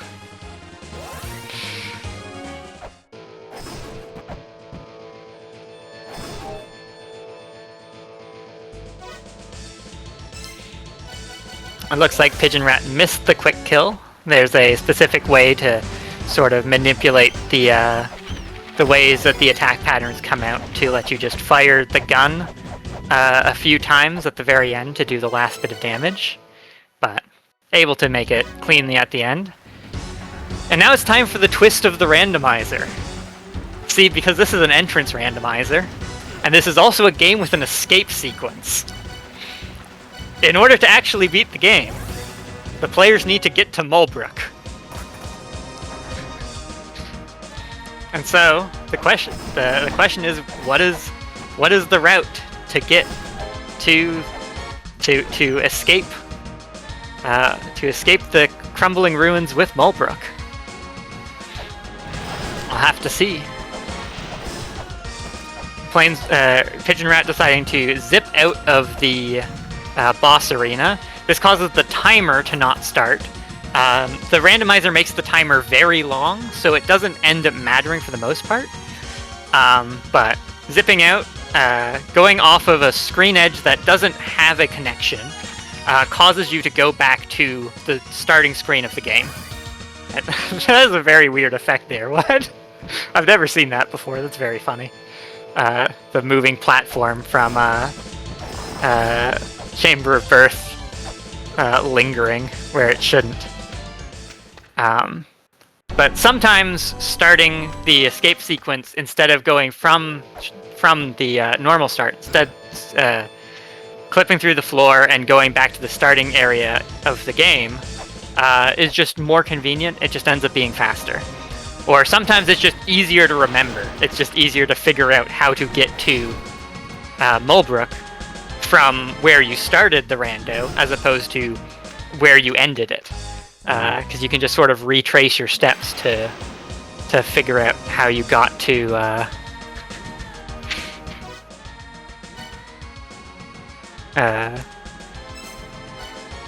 how you got there. But the catch here is that the players can't work, so they have to find the way. So Pigeon Rat has to find his way back to Temple of the Sun, like just walking between areas. So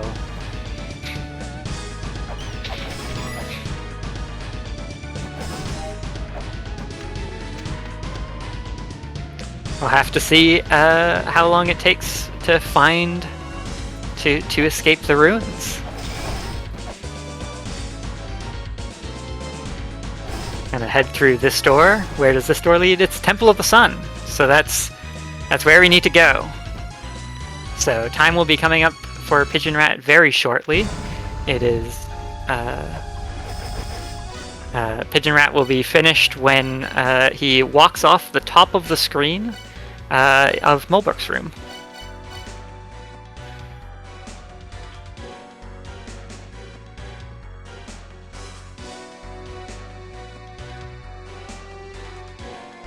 And that's GG.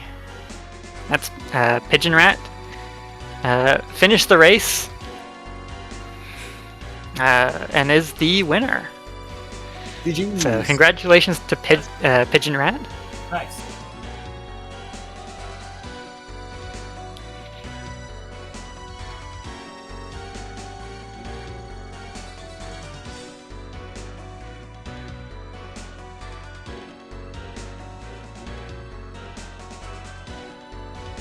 Hello. Hello. Congratulations. That was a rough. GGs. Thank you. Yeah, that was a good race. Congratulations on the win. Planeswater is still stuck trying to find the birth seal. Oh yes, that definitely took a bit. And I take it was the laptop upgrade in the validation chest in the escape chest? No, the laptop upgrade was the below Bahamut,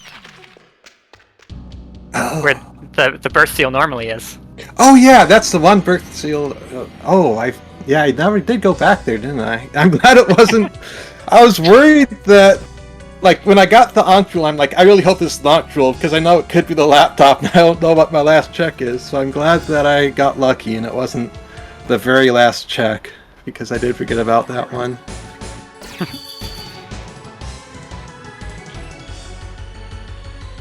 Yeah, that was rough, and I forgot about the little going into Tower of the Goddess shortcut, like, to get to that ladder in the top left.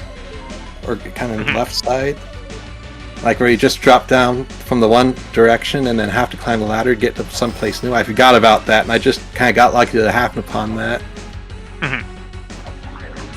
I mean, I knew it existed. It's not the sort of thing that enters my mind. Yeah. I do have the spoiler log, so in case you're curious as to what the escape chest had. Oh yeah, sure. I could go try to track it down. I don't need to track it down. I'm not that curious. If you had it handy, that'd be fine. But Yeah, so really late feather really made that seed kind of difficult, and for a moment I was hopeful that Baphomet would be progress, but sadly there wasn't too much behind her. Even though I did get to surface, so I at least got a nice flail whip out of it. Yeah. Planeswater ended up getting the feather substantially before you did, but Yes, that also does not was surprise very me. delayed on getting the boots. Oh yeah, I was pretty happy with how quickly I got the boots. Like, it's Yeah. nice to have feather when you first go into Goddess, but like when you're there, might as well get the checks and then come back. Planeswater did not find Goddess until he entered from the side entrance. Hmm. I think near the Grail tablet. Yeah, it's definitely a bit more nervous playing, knowing that like people are watching and that you're playing for a marathon and whatnot in a race. So I played worse than I usually do, but I'm still fine with how I played. It looks like Planeswater is heading to the top of Retro Mausoleum, which I believe was where the entrance to that last little area. Yeah, either I forget if those Birth Seal or Literacy, but it was one of those. Something It was big. a Birth Seal, yeah. Yeah. So Planeswater is just about unstuck.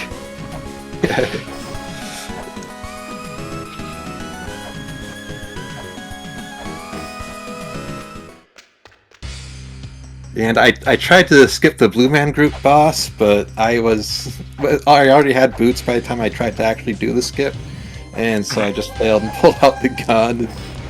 Usually, like, shooting things early with the gun is fine, because you'll find enough items and health upgrades you don't need it, but it took a while to get, like, good items in that seed.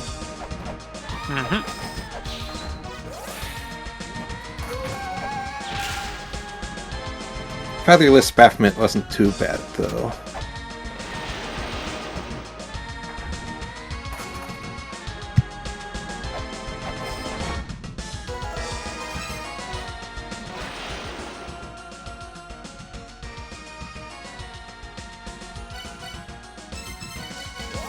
I actually had a quick question, if I could, while I was watching you do that boss fight at the end, if that's okay. Sure. Of course. So you pointed out early that the whip gave you some like hitbox when you swung it like behind you. It looked like you were kind of doing that on purpose. Is that like part of the strategy with that final boss to like hit it with your whip from behind? Yeah. Yeah. I might have also been hitting her from below, kind of too. Like, Okay, yeah. it kind of has a funky hitbox of where you can hit it and where it can hurt you that you kind of just get used to. But yeah, the overhead whip is really a useful thing, and if anyone plays Spelunky, the whip kind of works similarly, where you can hurt things above you, and that's really handy. Yeah, Very nice. the Spelunky whip is actually, I believe, Derek, you at one point mentioned that it was directly inspired by La-Mulana Classics whip. Mm-hmm.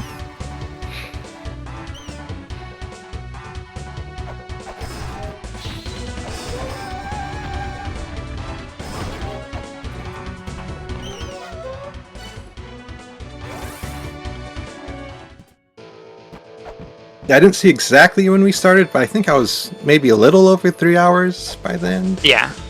Yeah, the timer on the stream says 3 hours, 7 minutes. Yeah, and with like second to last location, with how rough of a time I had with that seed, that's about what I expected. I'm a little rusty too. Like there was time when I was doing like half a dozen of these a month, and I was really good then. No, I still know how to play, but I'm not getting anywhere close to my PB.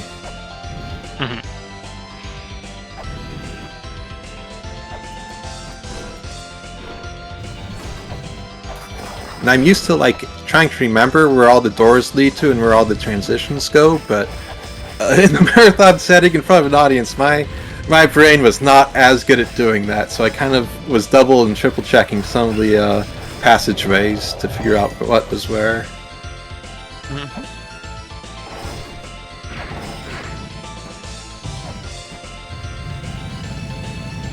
There's the Lamp of Time on Planeswater's side, so just needs to get that last Ankh Jewel. Yeah, I was hoping the lamp would be in the flail whip, the vanilla flail whip location, because that'd be such a cute place for like a spot where you usually use the lamp to cheese into if it ended up holding the lamp. Mm-hmm.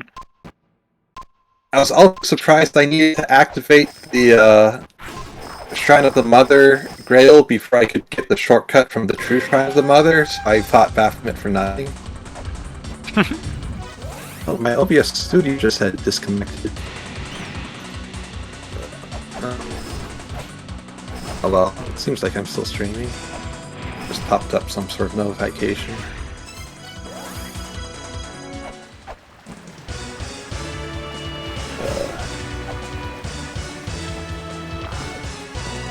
I also had the opportunity to try and fight Hecatoncheires really early on, but I kind of noped out because I was on 16 health. Interesting glitch on Planeswater's side, using raindropping down to get a fast ladder state, and then using that to go up the ladder into Spring in the Sky twice, and then when you warp out, the elevator comes with you along with a bunch of the sprites from Spring in the Sky, and then you can use the elevator to clip through the ceilings there. And then immediately warping out because he realizes he did not, in fact, learn the words of birth and death first.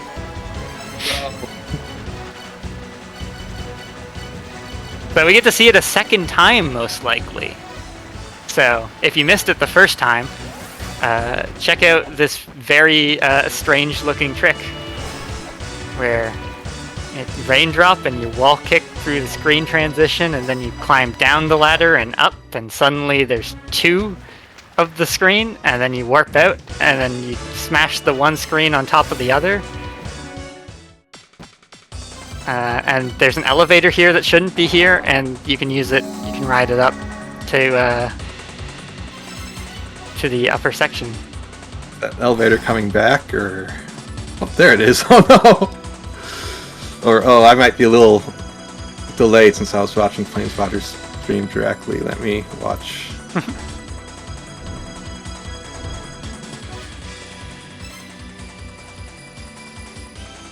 Struggling with the timing on the elevator. Just gonna go around. Yeah, this is the glitch that I haven't actually practiced and used much, so I don't know quite how. It's very flashy. Yeah, I've seen others do it. I know it exists, but. And there's sometimes when I was really good at lining up raindrops without the grapple claw, and other times when I was absolutely horrible at it. When activating the pedestal for the Ankh to summon the Ankh for Vi, I failed so much. I'm just I'm gonna buy a health orb and go through the long way through the lava, and then after buying the health orb, I get it first try. Yeah. You also, if I remember right, you struggled a bit getting to Mushisu the first time, and the second time you just walked into the wall immediately. And I'll come back later.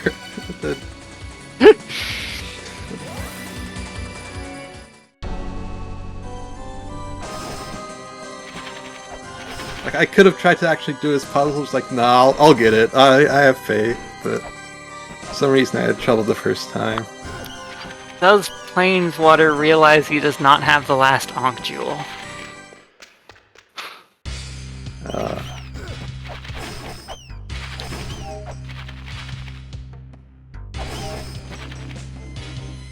I'm also glad I didn't die fighting. Who's the boss here? Beelzebub. Blanke? That's right. Oh, Beelzebub. Yeah. Yeah, I mentioned that it is an unusual boss to have to fight in the randomizer. And I thought I'd get a free door out of it, but then it ended up I didn't get the door. I had to go back and get the Ankh before I got that door, so it was all for nothing. I mean, it also gave me something to do while I thought about what I wanted to go next.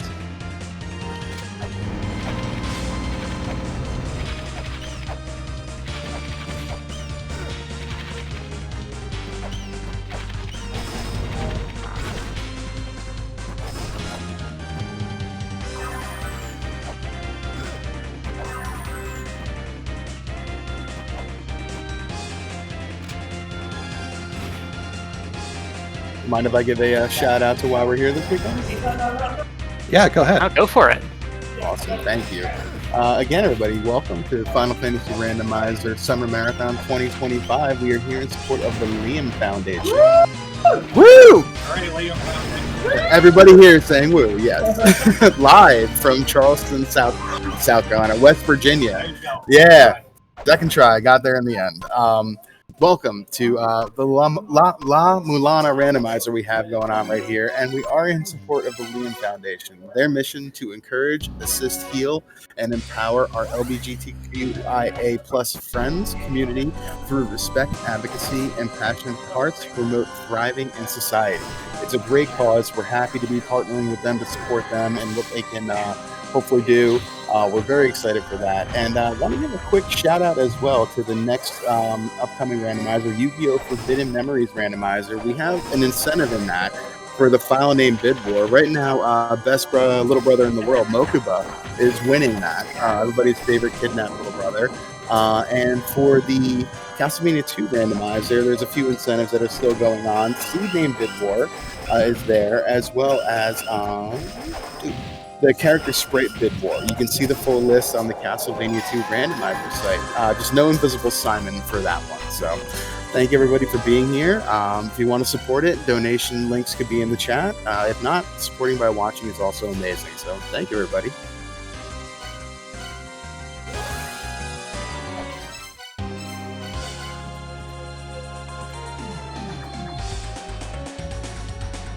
Unfortunately, it looks like Planeswater decided to go for the wrong of the two long checks to go for first. So I guess it makes sense because it's like 2 checks. So like you would go for this one. But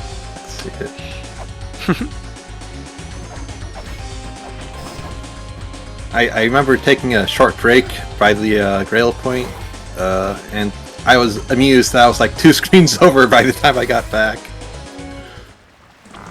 Briefly went AFK for a minute or 2, and then when I get back, enemies just docked me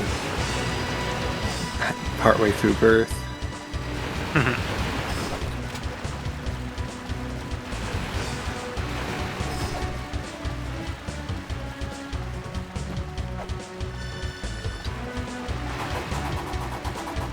I think my PB for this randomizer is like 2 hours and 7 minutes, but that was a very, very friendly seed. yeah, that really, sounds really early boots, flail, and feather, and I wasn't like checking all of the really weird spots to get the last go item.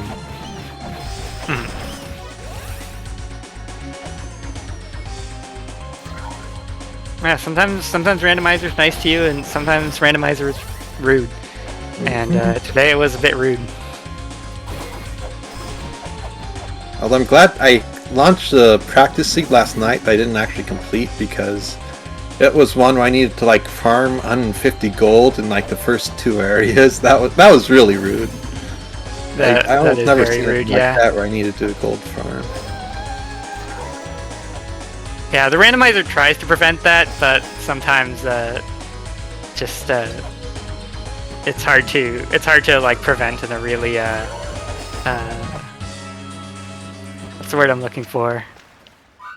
It's hard to catch all of the edge cases. Yeah, some of the edge cases where it can still happen. So yeah, I also forgot what software combo gives me the coin fairy. I thought it was like Makari and Capstar, and it's Miracle and Capstar, and then I just rolled 2 key fairies, rather than the seed with nothing to use the mod. That was really funny.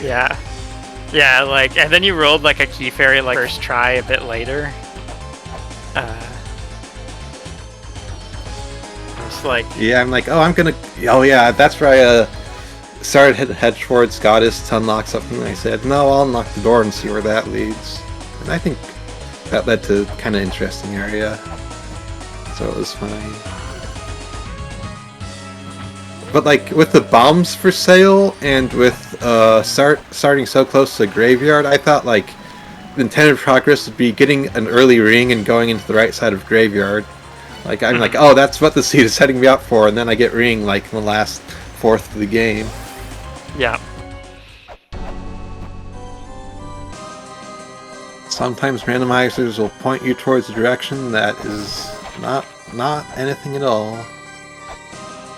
Planeswater now heading into Gate of Illusion to do the 3 puzzles. So, should be finishing up reasonably soon.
This is a really good randomizer if you like to juggle a lot of checks and try and remember what you have and haven't checked and whether or not you've forgotten anything.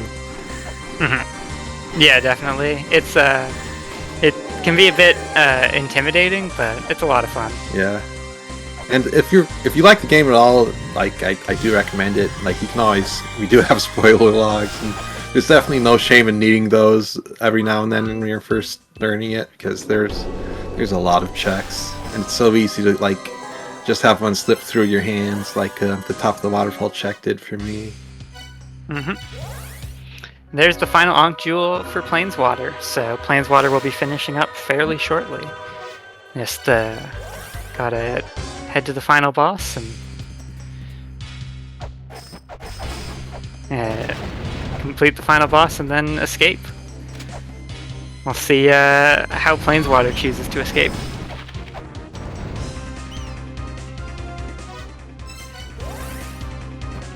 Yeah, I think one option would be not to glitch out and just climb up into Labyrinth and then from there go to Graveyard. I'll have to see if Planeswater glitches out like I did or goes that path.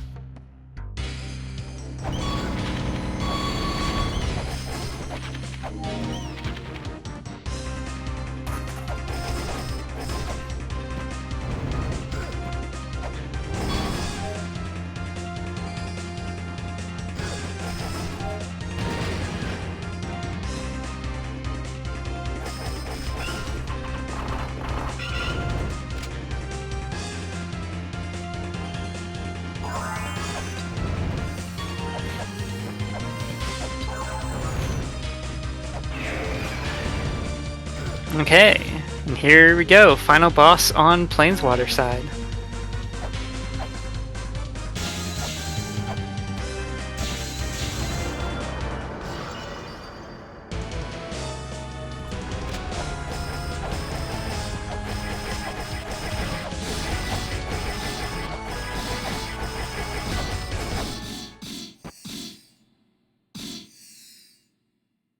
Phase 1, fairly quick.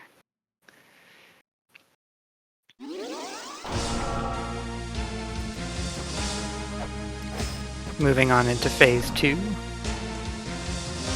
Getting the hits in with the axe.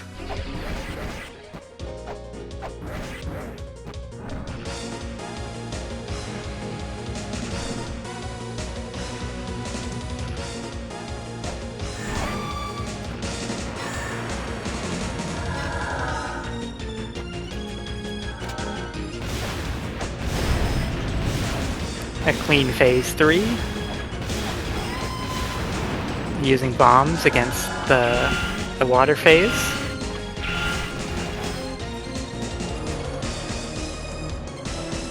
And now, time for the final phase.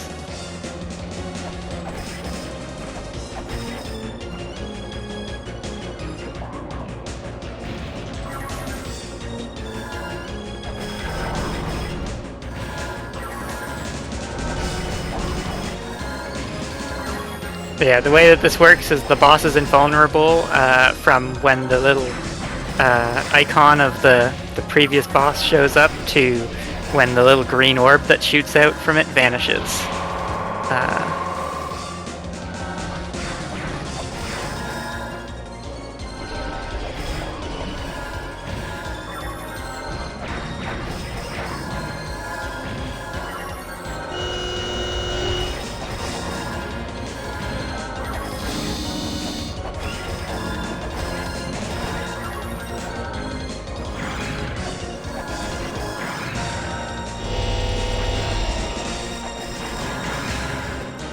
There we go.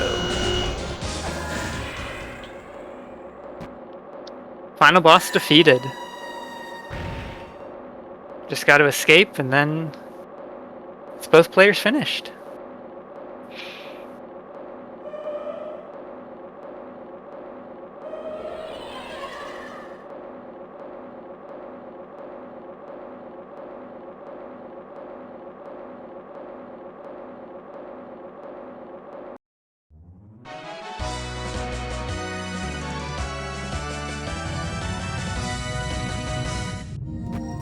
Planeswater Ghost grapples the wall as though going to zip to the surface and then to the starting room, and then walks through the door. Unsure if that was just a press the button too much. Yeah, it was just that, because Planeswater is clipping out here instead.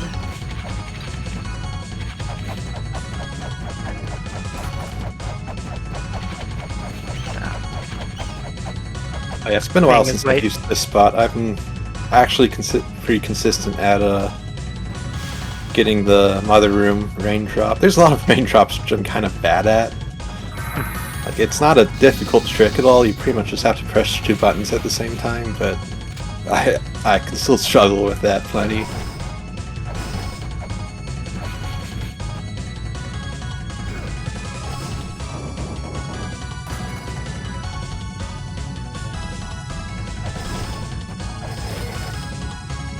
Yeah, looks like heading into Graveyard of the Giants.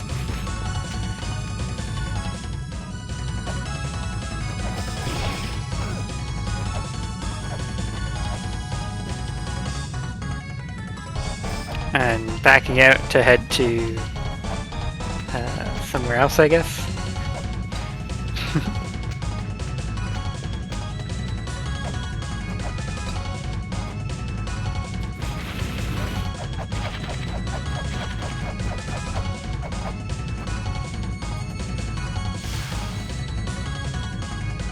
Interesting.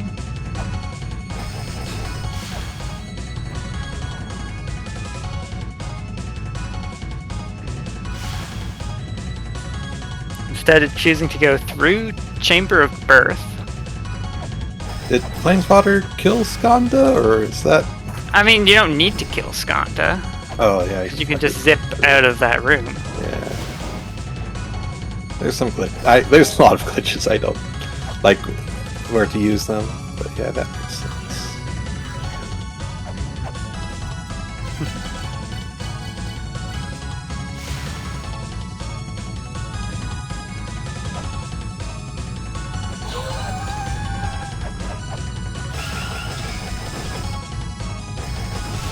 Realizing that you can't raindrop off of the normal thing that you do Oh, to get yeah. into this area, so you have to use the Serpent Staff. Yeah, good job pointing that out.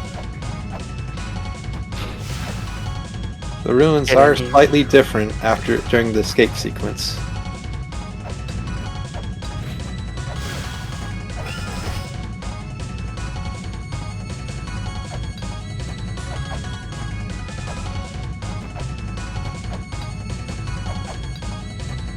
Yeah. Rain drops in and just takes the door that is stuck in the block. Gets the sun.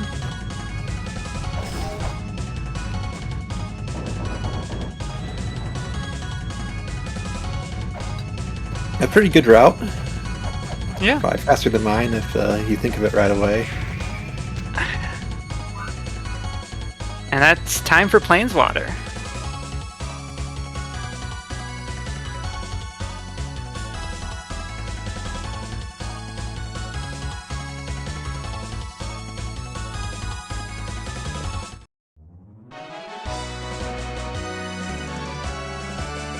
Oh my god. Jeez. GG's. All I can say is I'm sorry I made y'all wait. Just wait me wander around trying to remember what I hadn't done.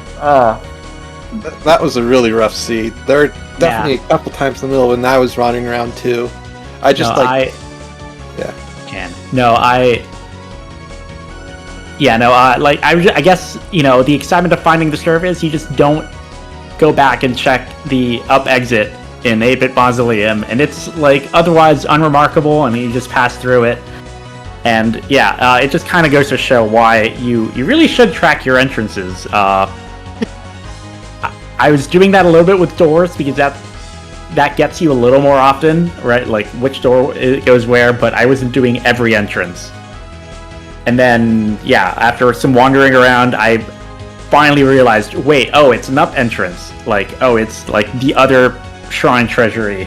And then everything else fell into place. But man, it really made you go around a lot.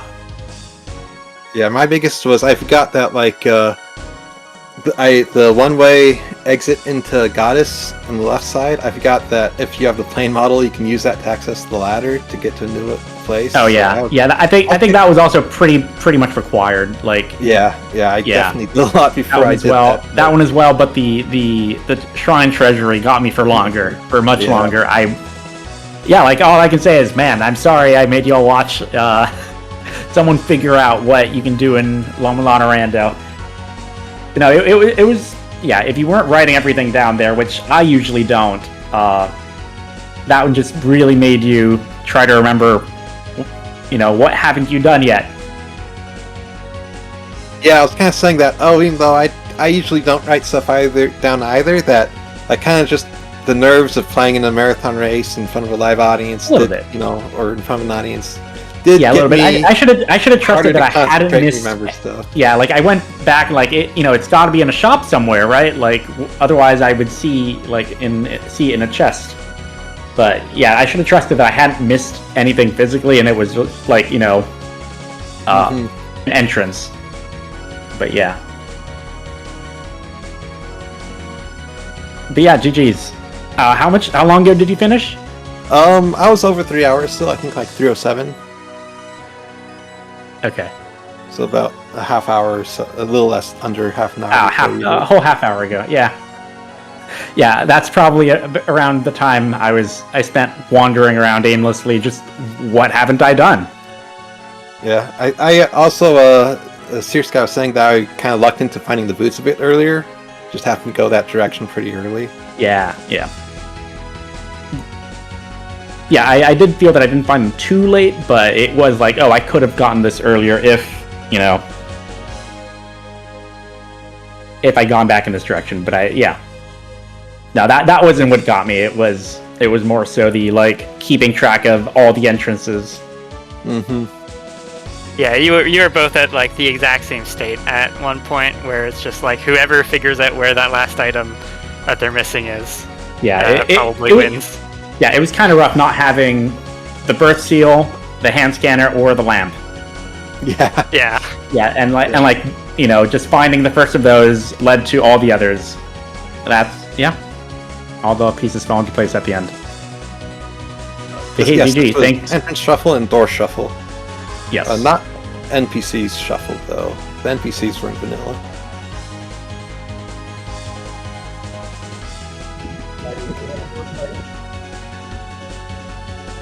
Thank you so much to Final Fantasy Randomizer for having us. We're very happy to have you. This is a lot of fun to watch, guys. You both played really great. I know you both said, playing in a marathon setting, a little bit of pressure. I think you guys were amazing. I enjoyed watching it. There's some really cool tech. So thank you for presenting it to us. I've never seen it before, but thank you for being a part of this. Yeah, thanks. Thank you for having us. Thank you for having us. Hope we made it a fun race to watch, and have a great marathon. Yeah. Thank you very much. We're going to have a little bit of a setup block here, and then we're going to figure out what we're going to do next. So just give us a little bit, and thank you again, everybody.